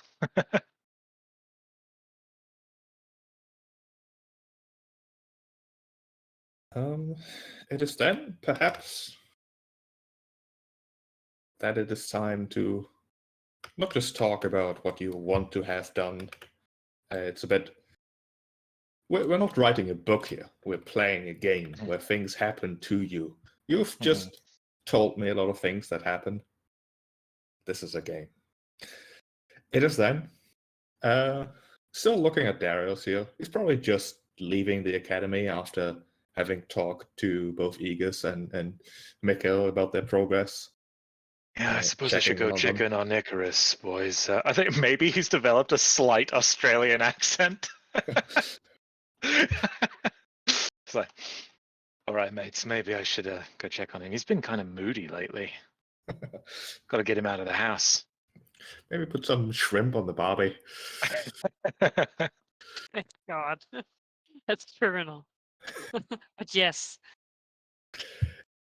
That Darius hears towards the water a crashing, the sound of screams, of people scattering, of, well, just a mess, really.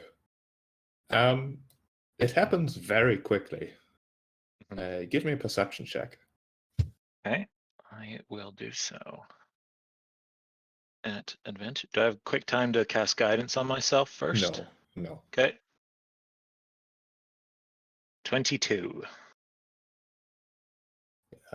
He perhaps spins around, and he's basically like, if you're looking at the Mitros map here, like the academy is here. Like he's walking down here. Sorry, could you point that one more time? I missed it. The academy is here. Darius is probably like walking away down here, like past the palace and whatnot.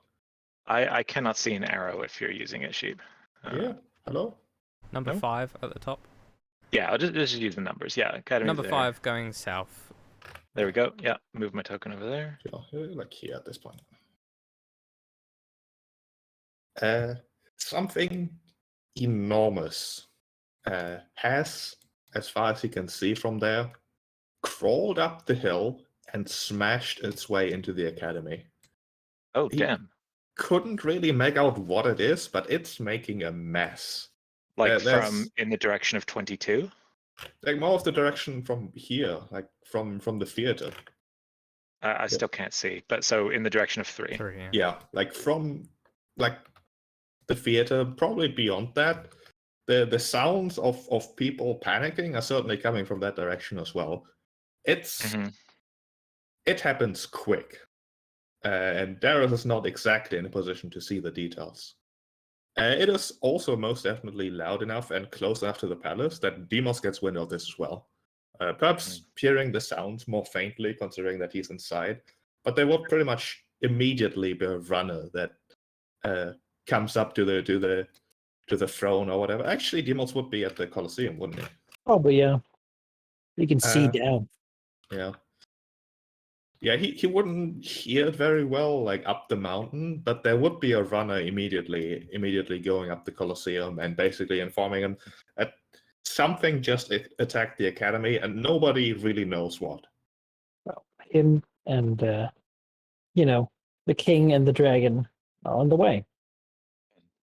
Pretty much immediately, As I assume anyone else who's still around, but they can't fly. So. Yeah. Darius will use the sending stone to contact Artemisia. So just in case you're in town near Mitros, something's happening by the academy. And we'll also do the same thing using the quill to Ariad. It was extremely unlikely, but just in case she happens to be nearby. Sums up. Darius is close enough and does react quickly enough that once he rounds the corner, he sees something distance itself from the academy instead, as if, well, the thing is difficult to explain, as it's not like a creature you can immediately recognize. It's sort of far away, and it's sort of hidden behind buildings. It's slithering. it's moving incredibly quickly. To his mind, it looks like a quivering mass of scales, really sliding over the street, like through buildings as if they were made out of paper, and moving very, very quickly, despite having no apparent legs or anything. It slides down the hill and out of his sight. Once again, he would assume, being the reason for various degrees of screaming down from the theater, before disappears. I think as that happens, he calls to Darathaxel,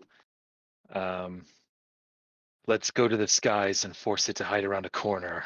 I'll have Juniper on the street level, and maybe she'll get sight of it. And then I'll just hold on tight as hell to Darathaxel and port my vision into Juniper. Basically trying to herd this thing to have to dip around a corner that she'll see. And then I can get sight on it. All right, give me another perception check. Okay. Why do I always lose when my skill checks a thing is? There it is. Perception. 30. 30 is pretty good. Both you, from the eyes of Juniper, as well as Darathaxel with that roll, can see the thing, not in its entirety, as it's sort of twisted upon itself, just slithering, like crawling almost, but at a speed that seems entirely unnatural as it slips into the river. You don't recognize what it is exactly, but you can make out a central mass and 10 tentacles. Oh, good. Are there people around the theater? Yeah, I think I could just call out for everyone to evacuate.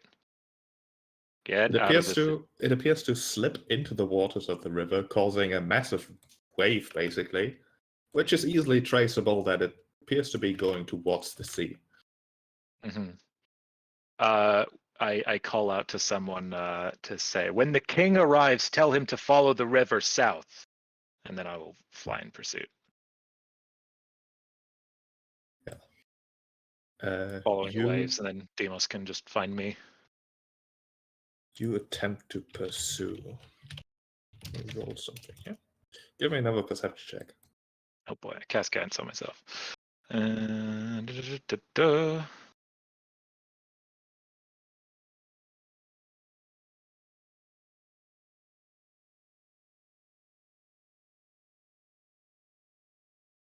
23. Almost as if the creature senses you following, it dives a bit deeper into the river, perhaps paying more attention to not cause a massive wake, as it, well, inside the murky waters of the river becomes incredibly hard to track. You lose sight of it. Okay, what I would like to do, because it has to follow these bends, I want to just have Darathaxel fly as the crow flies, or as the dragon flies. Hopefully she get around here first and drop down. Try and choke it off before it gets to the harbor. I don't know where it is, but it's got to stay in the river if it wants to stay hidden from me. Right. Darathaxel flies with all her speed. Not really sure where it is exactly, but she does, as you say, dropping down, positioning herself like at the shore of the river to make sure that anything large at least that passes by her, she will spot. Mm-hmm. Unless this thing's incredibly fast, then she'd probably get there first because she goes diagonally and it has to follow the river bends. Yeah, Darathaxel lands, observes the river like a low growl as she is ready to pounce. But the moments pass, and she sort of says over her shoulder, "I think it was faster than I was." Damn it. All right. We'll have to set the guard on alert. Let the king know. Let's go find Demos, I suppose.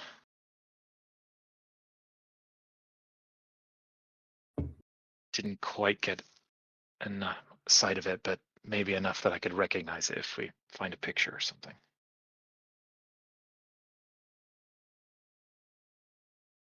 And then I think just calling out to guards like, everyone on, action stations, be on alert, like unknown monster under the surface, like get all the boats back in the harbor, people on land, etc., etc.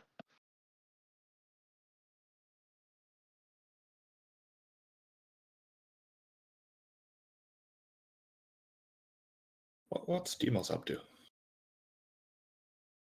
Well, he'd be trying to follow. All right.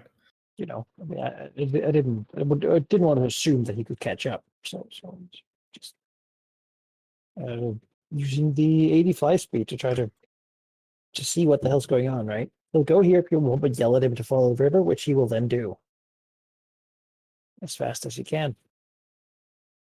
He's ready to fight something, but Yeah, spotting the Darius and Derifaxel, not that difficult. Derifaxel isn't that large yet, but she is still a red dragon, like inside a river. That's easy enough to spot. Yeah, I think we Just fly up. so I don't get confused, she would be like this big.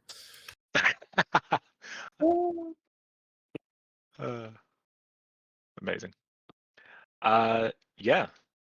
As we fly up to meet Demos and Xerxia. I didn't quite get a good look at it, but there was something extremely fast in the water. It had tentacles. Made me think of that thing you told me took down the other Colossus. it's nice. Why would it attack the academy? I don't know. Perhaps something doesn't like what we've been looking into over there. How would it know? I couldn't tell you. It's nothing more than a guess. But I flew diagonally through the skies, and even then, it still outpaced Darathaxel going through the river bends. So it's incredibly quick. Can't catch it now. No, but perhaps the Navy, or I don't know how you want to proceed, but Yeah, if it could take down a Colossus, Darius, it could take down the Navy. I don't think it is that same monster. It just reminded me of it. What we need to find out is what it took, and then perhaps what it is. And Using then where it Juniper, might I was be. able to get. Using Juniper, I was able to get some sight of it. I am going to go back and see if I can find a creature that maybe I'll recognize it. Yeah, worth noting that while Darius didn't really get a great look at it, and it was sort of amorphous, hard to really judge. It was massive. Yeah. So I'm thinking he goes and looks for like, bestiaries. Like there might be something that just look for People things saw that it pull match what down he that- saw. Like in ancient times, people saw it take the Colossus. So if it's that, there'll be descriptions. Right? Yeah, that's the first thing to cross-reference. You also want to go find out why, what's missing. Did it take something? Did it look at something to destroy something? It was by the theater that it was doing stuff. Like, It came from the theater to go into Right, the it's the From the academy. theater to the academy. Gotcha. Oh, are the dragons here? No, I'm just putting them on the map because there's a couple in the Little palace. guys. Don't mind me. I'm just reorganizing. yeah. Why? What? So, as it turns out, cross-referencing this creature is going to be difficult. As you return to the academy, there's a bunch of distraught-looking philosophers who are not nearly looking as panicked as perhaps they should. They're mostly sad. They look upon a part of the academy that has just been smashed into dust. A good few rows of books that at this point are just crushed and wet and useless, really unrecoverable. Perhaps at the request of, hey, we saw the creature, we want to cross-reference, they sort of point towards the shells that were crushed and say, well, if you're looking for mythical beasts, those were the books about them. Oh, good. Is this the have we been spending a lot of time on our projects in this area? You haven't really researched any mythical creatures as of late. Dragons, sure, but they're in a different category. Yeah, on Titans as well, gods. Okay, so probably not that. Then. Demos will get close to Darius, so only the two of them can hear. As he looks at grabbing them quickly whispers. I think we've found out what sort of thing might be trying to fill this new god power vacuum. Hmm. Something like this doesn't just come up here and destroy this part. Like, how would this creature even know that these books were here? Well, and more to the point, if it was trying to hide itself, there would have been something else it wanted to do at the same time. Why show up somewhere just to hide yourself from something and then do nothing else? Because it's not working alone. Hmm. There's more mythical beasts out there. I'm sure. Should have looked at the books. And imagine that a couple of them are intelligent enough to know what's been going on and find one another and decide that well, there's nothing stopping them from. Maybe trying to claim Sidon's domain. I've had pretty extensive talks with Ariad while we were away and came to the conclusion that his power is up for grabs. That's why the storms are getting worse. They're just wild power with no one to master it. That's why he had such an ego about keeping Thylea under control. Us. And well, now we don't know what they could be, where they lair, or whatever their weaknesses might be.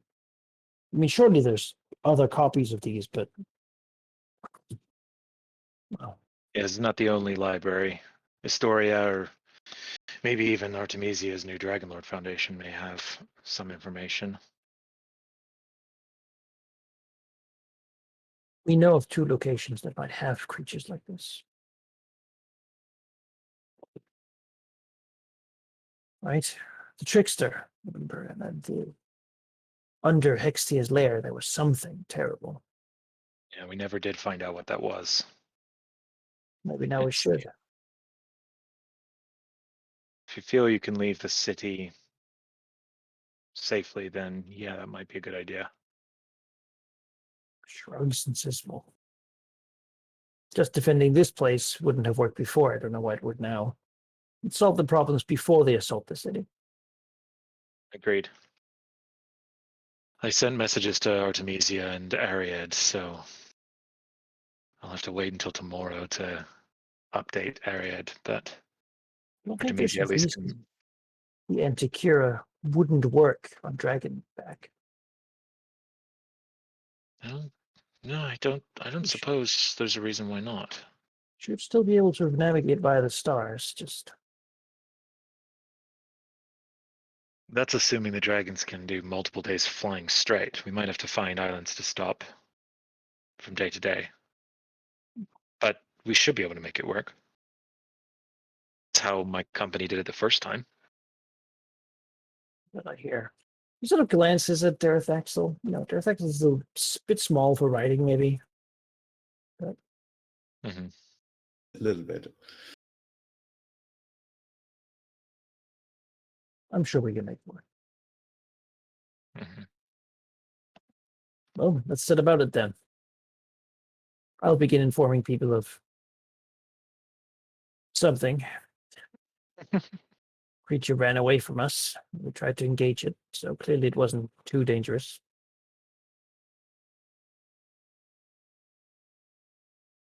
All right, I will. I'll take out the sending stone and try to get in more contact with Artemisia and like actually relay like what's up. And it is 2-way. Oh, actually, no. I think Dima said it, or someone had it. I think I said I think I told Ariad I would give you the others, like you two, the sending. Someone has a sending stone. Can't remember who. Don't have it on my sheet at least. It's worth figuring out who exactly has those. Oh no! It was I gave the sending stone to Ariad so that she could get in contact with us, and then I would use sending sort of. So I think sending to Artemisia, she can do a quick reply. Ariad can do back and forth questioning, and yeah. let's say Demos. Maybe I feel like Demos should have the other sending stone to talk to Ariad. I think that makes sense, right? Because you could do sending. What you said. Sure. Yeah, I can do sending. So last stitch, I can talk to anyone. That's also Um, just hello. Ariad. I think it would be like a like a floodlet, you know, like if someone had their phone on while they were trying to get it out of their pocket, you know. So it'd be like some wind, and like, Dimas, Dimas, Yes, you're it is I, King Demas from Mitros. The Kraken broke a bookshelf, and we're going to go see if it lives under Extia's old island. We thought it would be great if we could all go, since, it's probably pretty strong. the thing that destroyed Colossus, yes, Yes, that thing. the God He's- Killer. He's yelling a little bit as he says it. Yeah. That is one of its many nicknames, yes. Boomer Demos. All right. Yeah, I'll. So we'll meet there. In Mitros, yes. Oh, okay. Yes, I am not. I'm visiting a local, well, not local to you, but a tribe. I should be able to make it there. I'll leave now. Okay.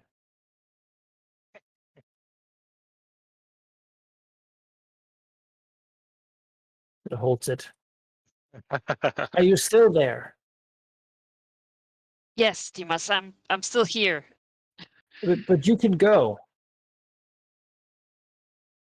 It looks at the stone, Not sure how to turn it off. Just put it in a box. He looks around. He puts it in a glass of a drink. He's got it's plop into the stein. Can forget about that now. Good. Goes and fetches it out. Yeah, Ariad will try and message me later. So... Ah, God damn it. I guess I'll keep this. Yeah. You'll have it on. It's fine. Yeah. Artemisia's message will be like, trouble in Mitros, come ASAP. Bring Eravandar. I like to imagine she just replies K full stop. That's the K. It's just... Yeah, that sounds like Artemisia.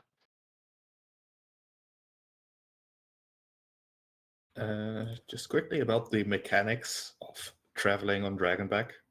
It is definitely possible. However, each rider needs to have his own dragon, large enough to carry them. In addition, assuming you... no, assuming it's going to be a 3-day trip still, and the dragons, upon arrival, will have 2 levels of exhaustion. You also cannot take long rests while flying. As in the riders on their dragons. You won't have exhaustion, but you can't regain spells and such either. So if Ariad flies, he also gets exhausted. Yes. 2 levels of exhausted. Yeah.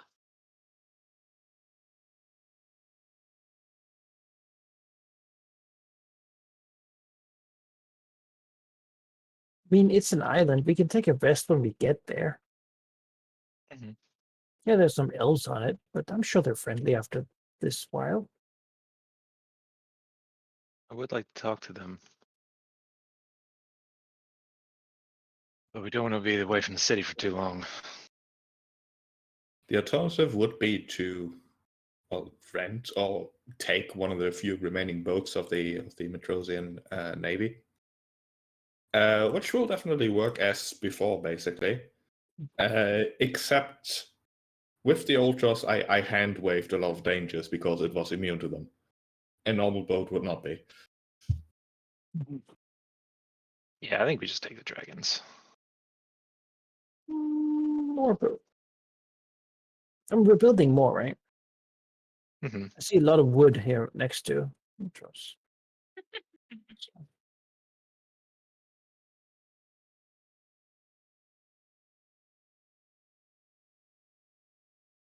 Yeah, I'm good with either way. I feel like a weaker boat in stronger storms is just not a great recipe. It's a good experience for us to get. We might have to sail at some point. Let's figure out how it works. And been waiting to ride on a dragon for like over a year. Sure. It might also save area from 2 exhaustion levels, though. That's true.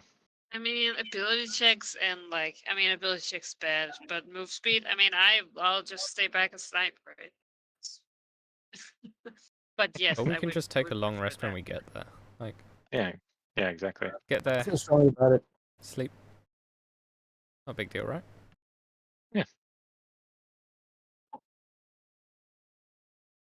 So we ride, or we are flying, or are we boating? I think we boat there. No, fly there. Take a rest when we get there. Bish bash. Bosh. Sure.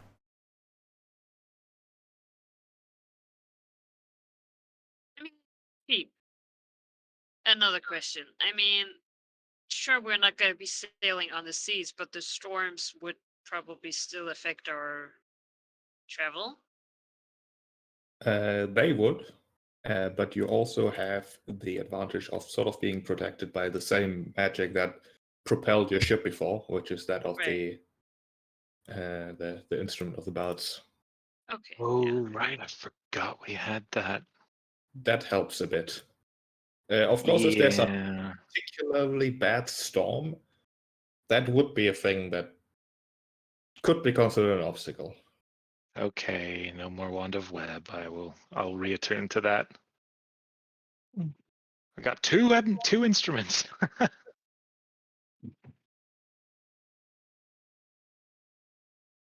Yeah.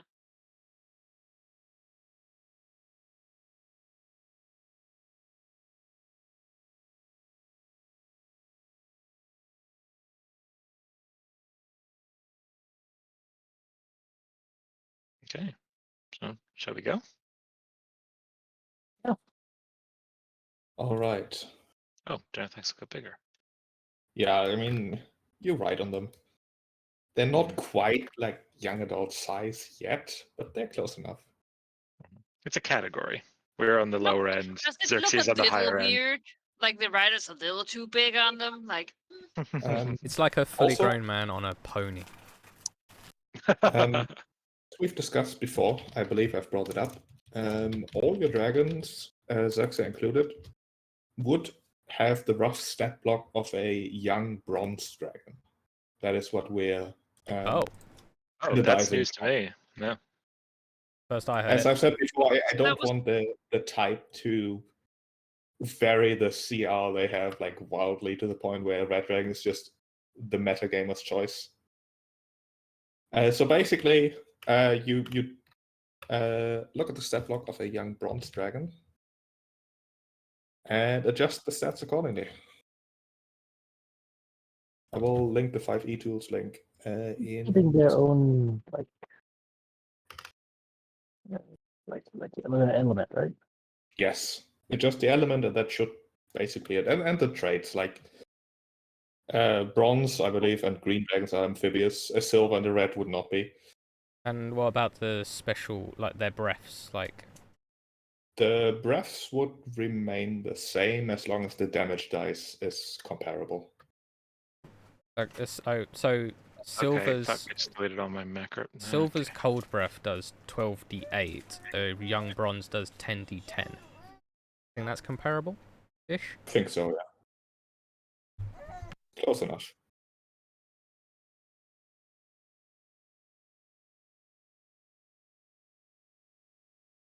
So I mean that's same AC, but a little bit less hit points, I guess. And skills And and that are different. technically, it's worth noting that both Daravaxel and Daravenda still have a few years to go until they actually reach that point, but, you know, you want to fight on dragons, I get it. are the skills bronze dragon as well? The skills, no, just use the one that your dragon type has. Okay. Sheep, can you use the stat block import thing? I can't because I'm not the DM. I just erased all of Dareth Axel's macros. No. I can't do that on this map. Oh. But I will have to do it on the library. Should I update Xerxia with these two? Yes. She Any has the stat that CR. So any stat that Xerxia has less in, you can take out almost that. all of them. Yeah. This dragon type is better than her old one.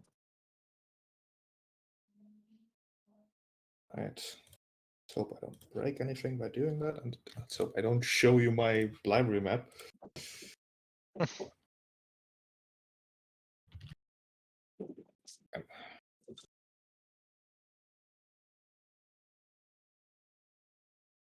Look at you, Xerxia. So much more charismatic. Really grown up. He has Hopefully it's, had to do a lot more interacting. it's true. Right. There's Dareth Axel with macros. Thank Although you. the breath weapon macro is going to be broken. And Dareth Axel is Yeah. not amphibious. I refuse to can- believe that the Red Dragon is amphibious. Okay, I'll try to do a 1-to-1 with Red Dragon stuff, but scaled. Can I have permission? Oh, sorry, yes. There you go. So the only thing that changed is like 26 hit points left. Less. The attacks might have changed too. No, the attacks are the same. Yeah, silver and bronze are pretty comparable, but red especially, red and gold are like another CR2 higher. So that's the big difference there. To hit is, yeah, silver's to hit is a bit better. Can I keep the coned red breath weapon? Because that's the like fire in a cone is pretty iconic for. Yeah, of course. The breath weapon size and type stays the same. Right. So this is an interesting one, Sheep. Now, the difference normally in 5e between and I think Dareth Axel will have that too, between the chromatic and the metallic dragons is that the metallics get an extra breath type, while the chromatics have extra damage on their bites. So the young bronze dragon doesn't have the 2d6 poison on its bite, obviously. So should I get rid of that or keep that? I didn't know that. Keep that. Yeah, and For Yeah. Dareth Axel, the same thing. keep the old. Okay. Yeah, basically a bonus to your Get rid bite of weapon. amphibious, but then re-import the bite.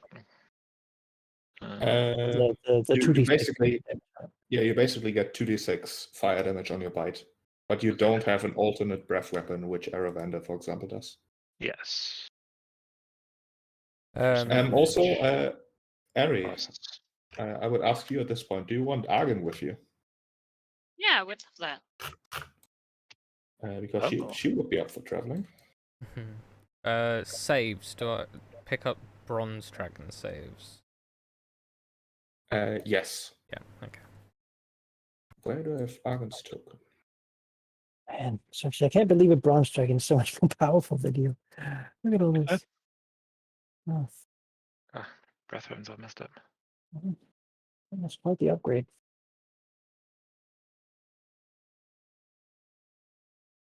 There's Argon. It gets one less hit die though. That's how it goes sometimes.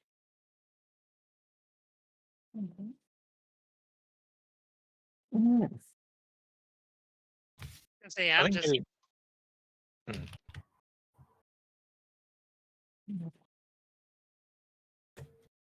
Section 2.0. All right. There's Argon.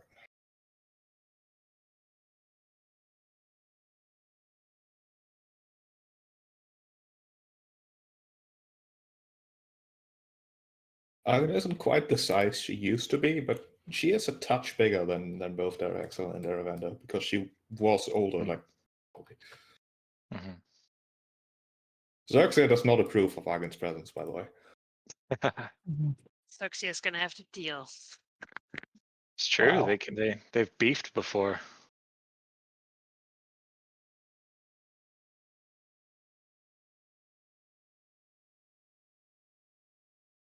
Argon doesn't have the right stats either. How about I just steal Aravander? Yeah, let's say Yes, I mean, I'm just making a macro, but yeah, you can steal Oh, it. you don't have the. just duplicate the token and change the image. Just wait until it's done.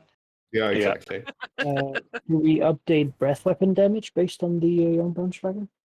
At least get the damage dice comparable. Like 12d8 is similar enough to 10d10, for example. That's fine. And the But it DC? should, the DC should be the Bronze Dragon DC. I get to upgrade that too. Woo. Christmas. Oh, sweet. 15. I think this might be the time where I go talk to Icarus. So If that's all right, while people are doing stats. Sure. Alright, Well, the well, preparations are being done. The dragons are being. What do you like? Saddled, I suppose. yeah, I guess. Gotta say that Ariad probably arrives like pretty late in the whole. Yeah, I suppose we do have to wait for a little bit. Yeah, they might have traveled already at night, probably. Mhm. Yeah, I imagine that Darius and Darathax are probably the fastest at getting the routine done, since for them it's just relearning an old habit, as opposed to everyone kind of figuring out a new Ariad doesn't situation. fly on Argon. Just flies with Argon. Yeah. They haven't known each other for that long. I mean, everything is comparable to, I suppose, 2 months with these other people too. But yeah, I think, yeah, she has her own mobility in the air. Though they might sometimes fly together, they also will be flying side by side. It's cool.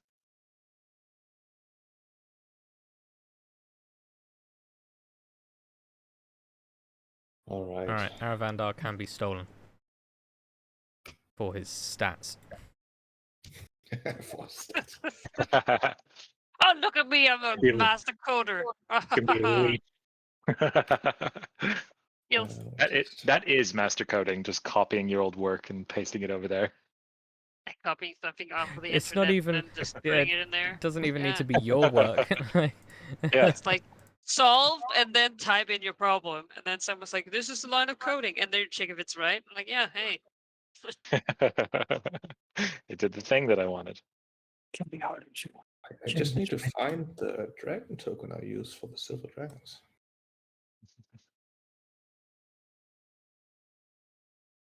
You'd think I'd have plenty of dragon tokens. You would. You'd I mean, think that.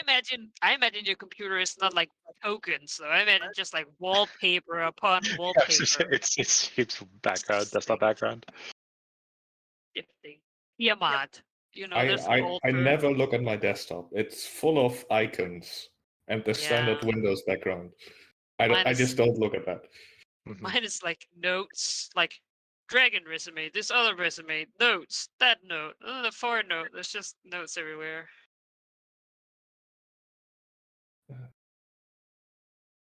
Oh, there it is. It's called Icarus, but it's That makes Silver sense. Dragon. Let's give that to all people and spells. Of course, I don't actually ever expect the claws macro to be used because we don't get multi-attack. And why While you're would- writing them, we don't. But if they're on their own, they do. I mean, if they're on their own, yeah, but No, If- it's just when they can't use it while you're mounted. no, it says thought it while was you're on the fighting bandit. alongside you. Not Oh, while really? you're mounted. It says while your dragon is fighting alongside you, it loses its multi-attacker feature. If your dragon has a breath weapon, it can only be used once, and its recharges after you and the dragon complete a long rest. Oh, dang.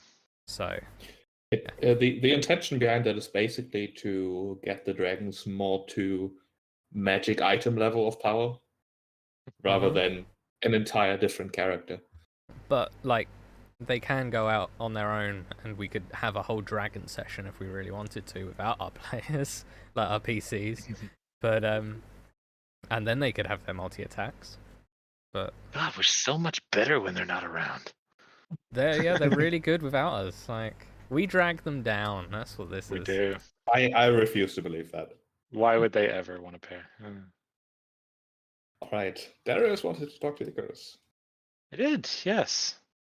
I think he, once he's done preparing with Dareth Axel for the upcoming trip, he goes to the little sanctuary thing that he built a few months ago. Where all the, mostly copper dragons and stuff. I don't know if they're still there, but Icarus has been sort of moping lately. And he'll go and find him wherever he is. Yeah, Icarus is probably in the same sort of area that the copper dragons have. The little sanctuary that Darius organized. Although he's more in a bit of a corner. It's just like a pile of gold and silver pieces, not nearly as large as the pile he used to sleep on, but it's a couple. Yeah, in the frost sauna. So, Yeah. Yeah, he'll just come and sit with him for a little bit and say, "How you doing over there?" His eyes track Darius sort of lazily. Doesn't respond immediately. Eventually, realizing that a simple growl isn't gonna get Darius to go away, Completely unfazed. he says, "I am a dragon. I live for centuries, and I will grow up to be large and strong. The people have reason to hate me for what I've done, and I have reason to hate King Acastus for how much he has lied to me and what he wanted me to do, and I have reason to be upset about myself too. But time will tell. I will be large, I will be strong, I will know how to move, how to fight, and then I'll fight against the next Titans properly that time." He sort of sits there for a second, says, "Icarus, you know that none of that was your fault, right?"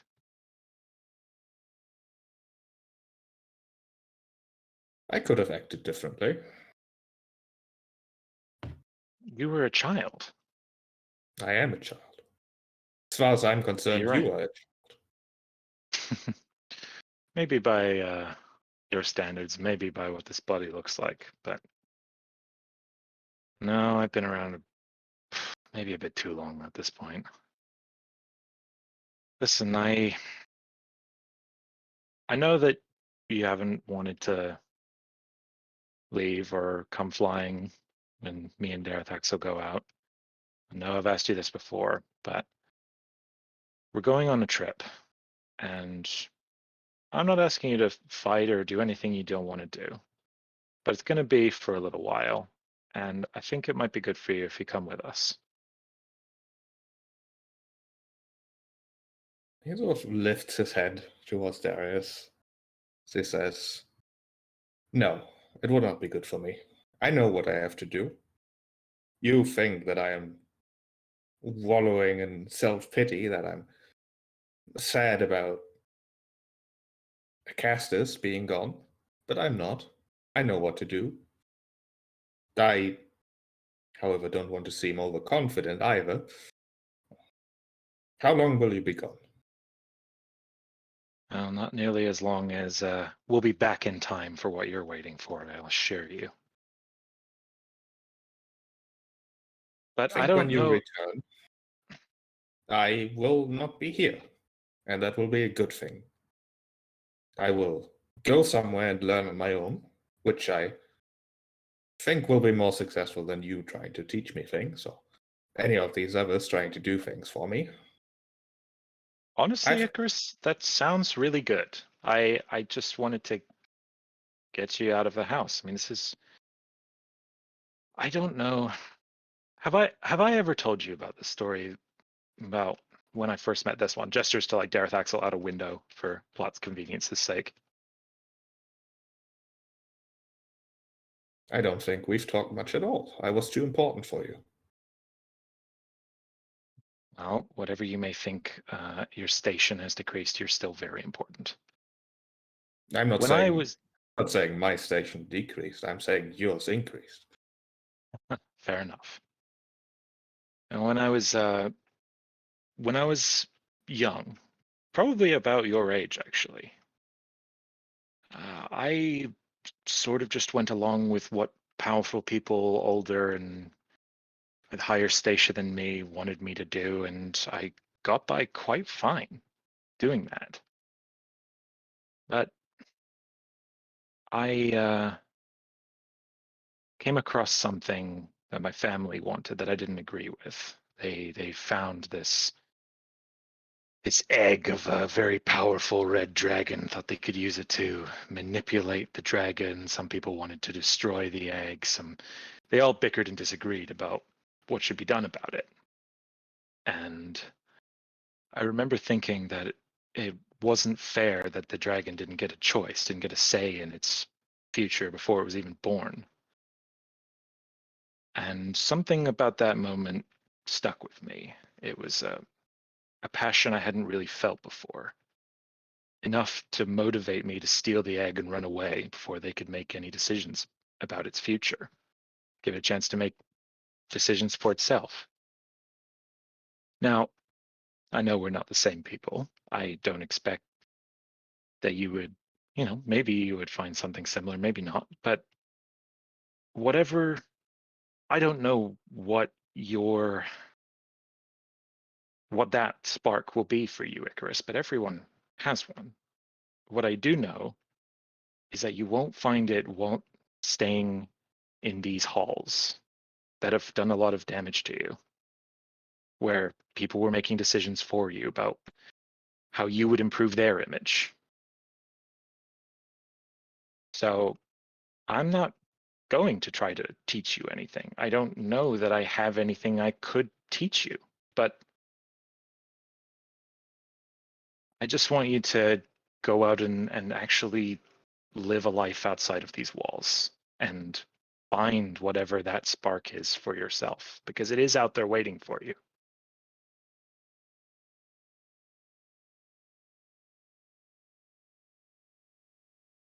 He ponders the words for a moment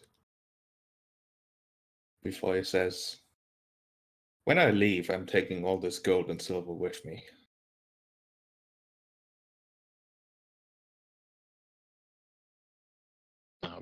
Wouldn't expect anything less.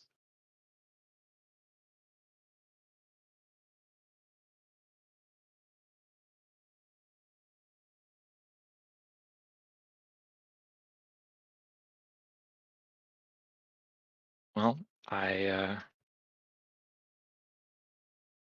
wish you luck. I will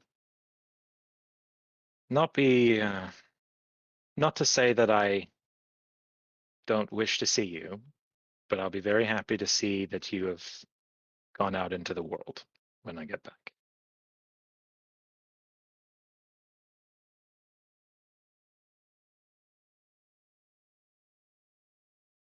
And if you ever do need help again, you can always come back here for assistance in whatever endeavors you've decided are important. And I think he'll get up and walk away.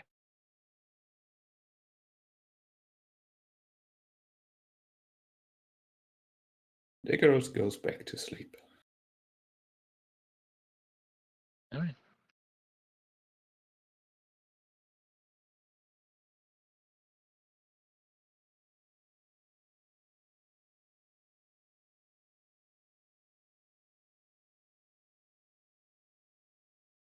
All right. Demas doesn't know where Icarus has been. Doesn't know where Ariad has been really either. Hasn't really questioned either situation.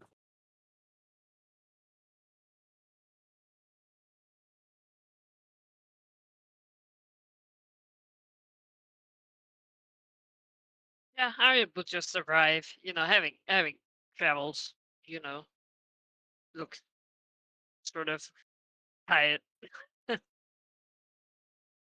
to the others who are probably already gathered at that point. Just we're here. What just looks around. Oh, and she maybe like walks in and like sexy and like staring at Argan. Oh yeah, she's not being subtle about it. It's like she's not gonna say or do anything, but damn it if she isn't gonna at least seem upset about it. I believe we have all met on bad circumstances. I'm currently traveling in the company of Argan.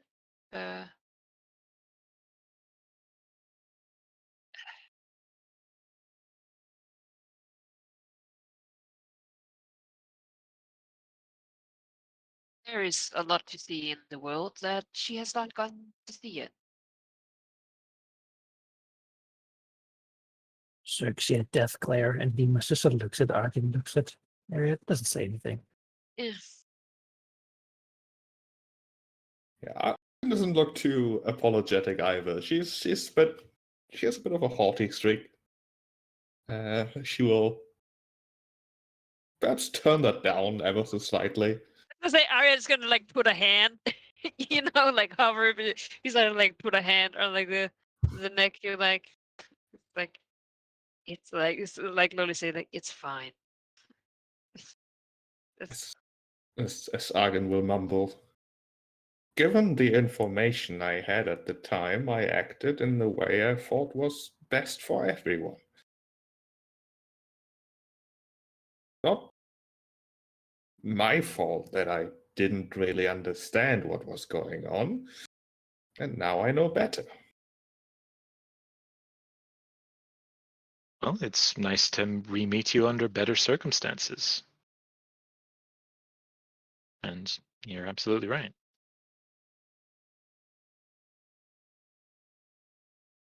I believe that everyone here has made less than good decisions under, well, not knowing better. We've learned. And Arkin has now too, and will continue to do so.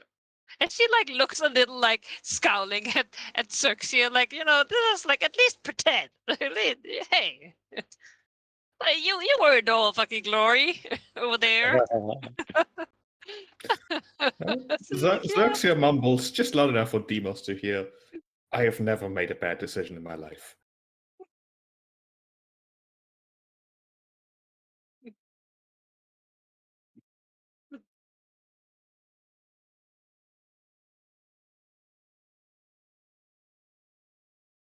Well, she did leave us alone that time, so yeah, I guess she's right.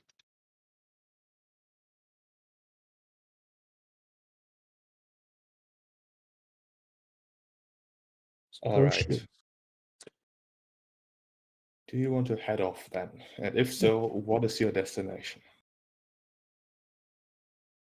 Well, we could go to the Trickster, or we could go to the Dragon. Which is closer? I feel like the Dragon is the better choice. We know there's a terrible monster there.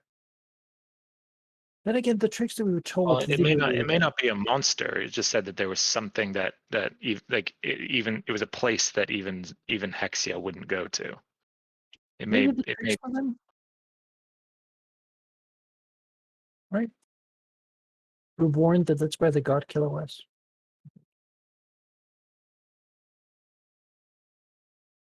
Yeah, I mean, I personally kind of want to go back to the Island Dragon just out of damn curiosity, but we also never went to the Trickster, so going somewhere brand new could be cool. Let's do it. I mean, we're looking for this thing to find out why it smashed my books. Wants to be forgotten. Conveniently. Mm-hmm.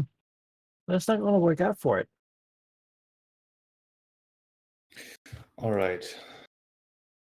Destination Trickster. Yeah, the main difference is that the Trickster is in the Cerulean Gulf and Hex's Island is in the Forgotten Sea, which is a relevant difference. One's significantly easier to get to. Oh, yes. And that one works as a great middle point, perhaps, to land on it. Perhaps. Although, the seas are tricky. There isn't really a middle sometimes.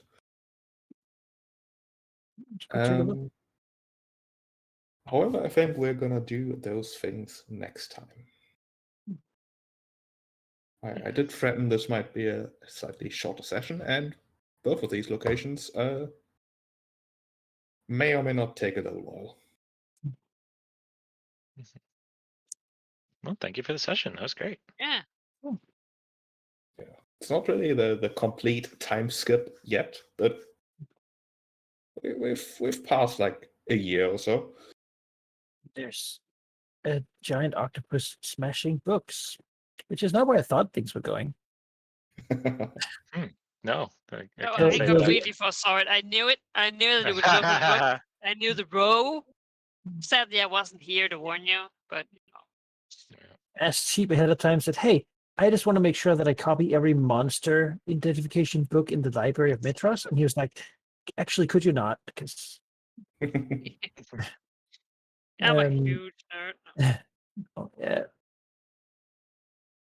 Should have let it go, Menica. I do feel. I mean, Demas doesn't, but well, he kind of does. Yeah, it just kind of makes sense though that that this is a time of there being a power vacuum, and that if you're a Kraken, maybe now's the time to go be more than a Kraken. That's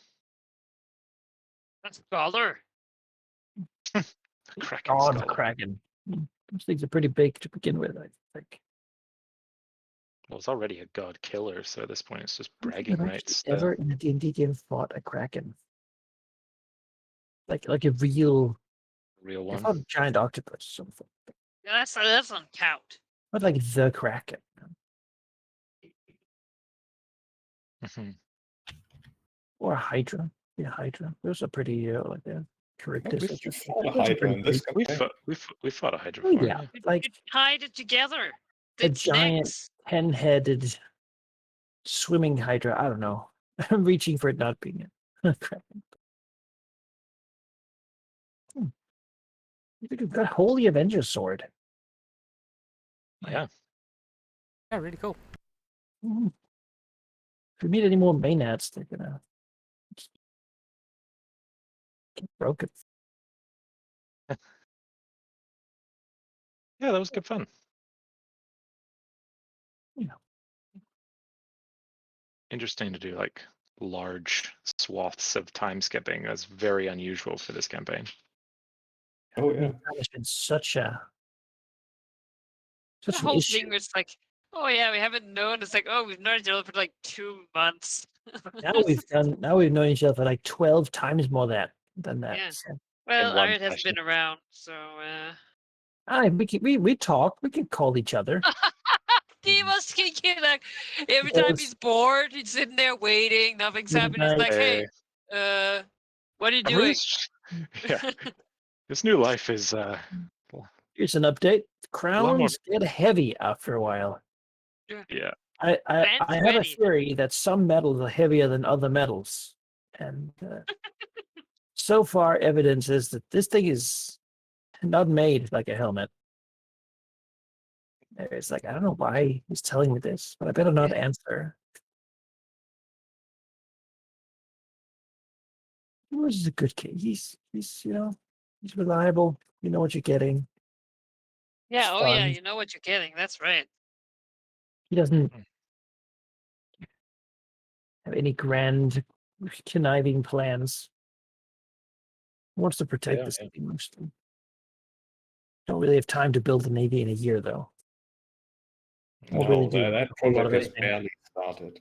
Yeah. I mean, this Oh, might be a are you great trying to do that as pushing well? point to I mean, you know. we're gonna upgrade just the standard one. Like you're building one to Yeah. go somewhere. We need like Mitros if is you're the just- naval yeah. power. I have something a little more specialized. But if you're just rebuilding the entire navy, then that's for like a standard navy. Then Need to that's be able great. to I can exert drop a that. power. Yeah. I will happily drop that in favor of the special project. Hey, no, you can help. It's fine. You're working with me, right? Like it's all good. Yeah. Not on my list. It's just like we're rebuilding all the things, which was a new golden age, right? Mm-hmm. Need to. You don't have A to lot of cross legwork. it. Mm-hmm. So Artemisia moved to where exactly? Could you point to the map? I didn't. Yeah, 1 sec. Let me zoom out. You said like the village where we met, or It's near it, so like, I believe this is where the Sour Vintage is. Hmm. It's in like Yep. these mountains, right? okay, that's pretty remote. It's pretty remote, but she didn't want central to what had been going on, which would have just been near Mitros. She wanted central to Thylia as a whole, and that's pretty down central. Sure. Like, if the centaurs need something, like a Dragonlord, then she'll be there. If Arisia needs it, then she'll be there. If Mitros needs it, she'll be there. But being next to one kingdom in particular, just Yeah. it- I like that it's the wrong she's thing. reached out to like the centaurs and stuff. I didn't know that. No, she hasn't yet. But it's in the plan that she's not going to. I mean, she's always said she doesn't want to discriminate between the original Thylian inhabitants and those that came. Doesn't want to, just for what they've been born, determine their what aid they can have in their times of need. So I mean, she basically has always fought prejudice, so she's going to continue that in the form of providing help to anyone who really needs it. I mean, if let the others know. If anyone meets any like Geigen Smiths, he'd love to sponsor some. Just like he doesn't know where do you meet Geigen Smiths? No. I think they'll probably actively an eye avoid out. us. Yeah, but As a whole. spread the word. Like, hey, if you want a paid job just to make stuff, we need people who make stuff. Yeah. I'm sure Vulcan has followers, but I mean, Yeah. I've got this image in my head of having a pretty wholesome end to Artemisia's story at the end of this campaign. I want a character that finally has a wholesome ending. Pick that off your bucket list of characters. Like, yeah, Yeah, I had a Good end. character that ended pleasantly. Like all the others were like I had a martyr. I had like one that was, party all died. Like Odyssey, out of the abyss. Like everyone died around her, and she was left alone without her party. It was super sad. an elf. That's the problem with being an elf. Yeah. Well, you live super long here too. Yeah, but like I'm building a legacy here. This whole all of Artemisia's thing. Like eventually, maybe in like a thousand years or so, she might just go, I'm done. Retire.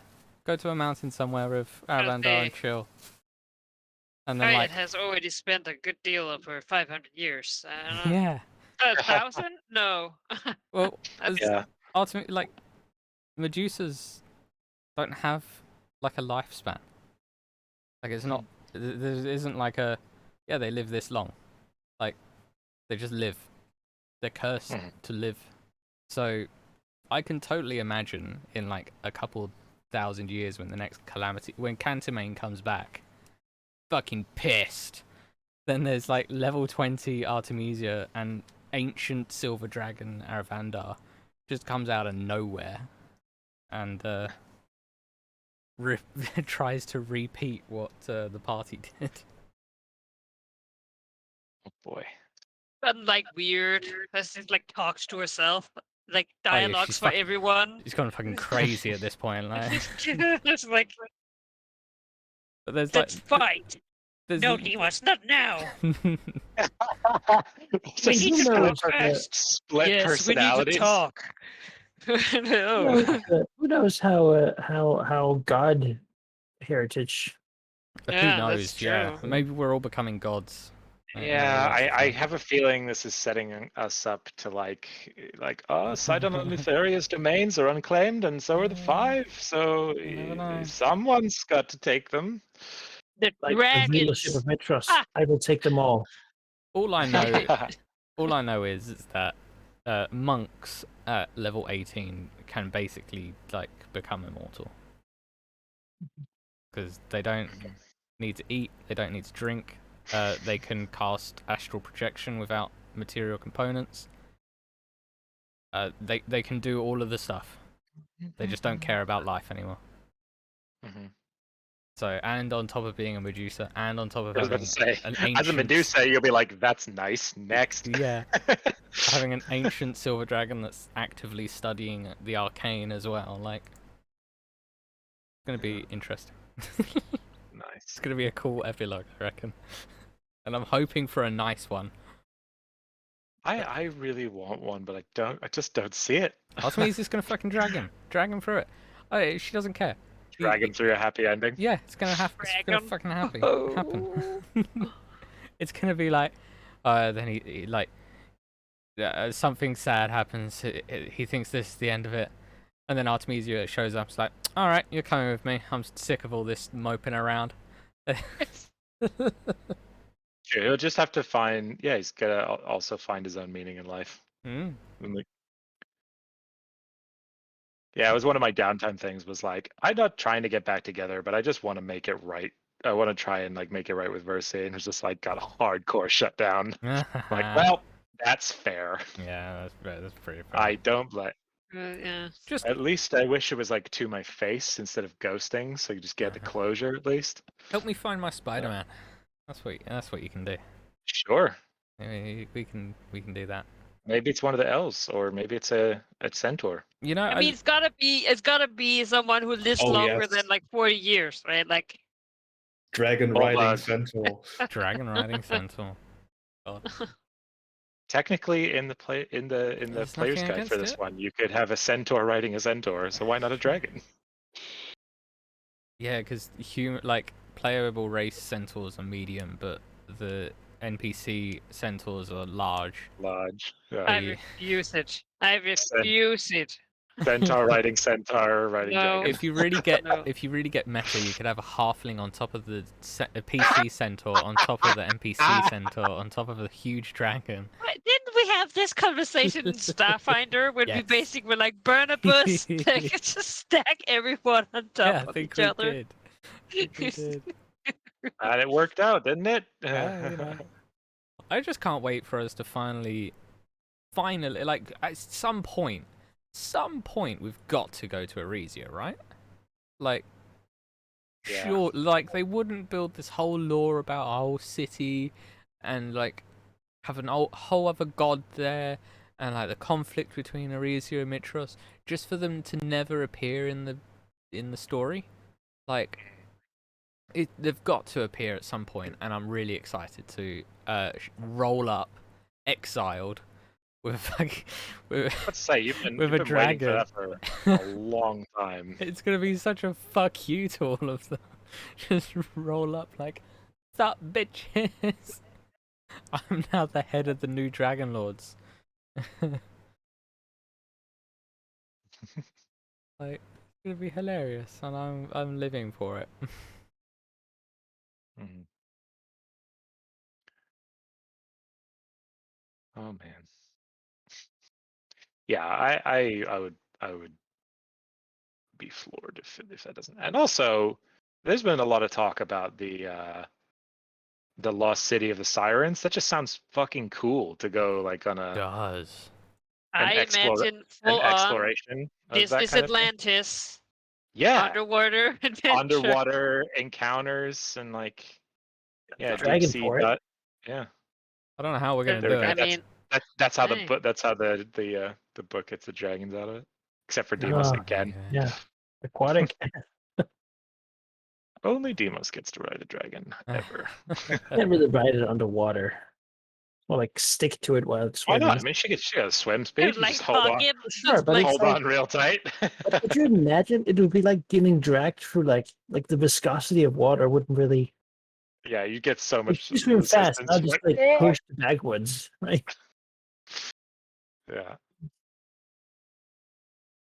I mean, I can, you know, it's not that I can breathe underwater. I can just not breathe for a while. I mean, do we, like, realistically have to go under the water? I feel like we can get to a point where we just figure out how to raise it back from the floor of the ocean.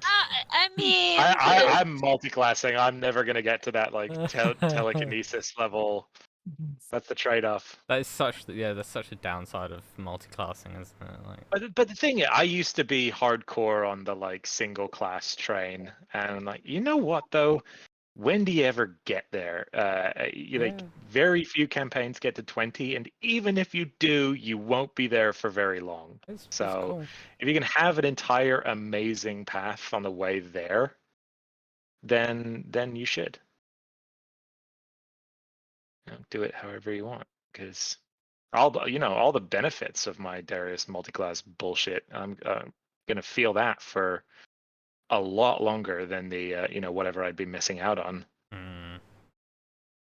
At higher level, like bard stuff.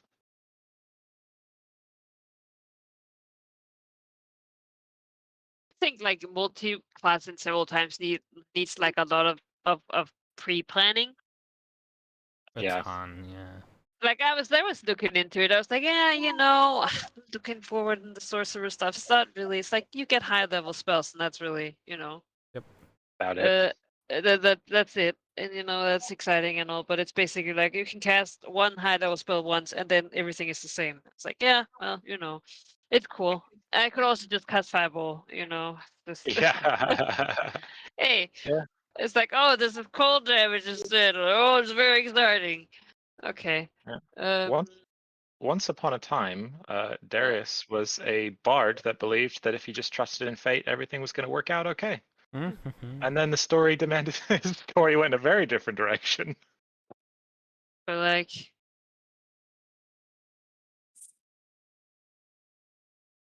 yeah, I don't know. But at this point, I'm like, there's no multi-classing that makes sense with what I've like. I'm like, no, it doesn't work. I looked into it, I was like, no. Mm-mm. Yeah. And sometimes you just come up with a cool like idea for something. You're like, there is no one class in D&D that can do this. So multi-class and a lot of reflavoring. Mm-hmm.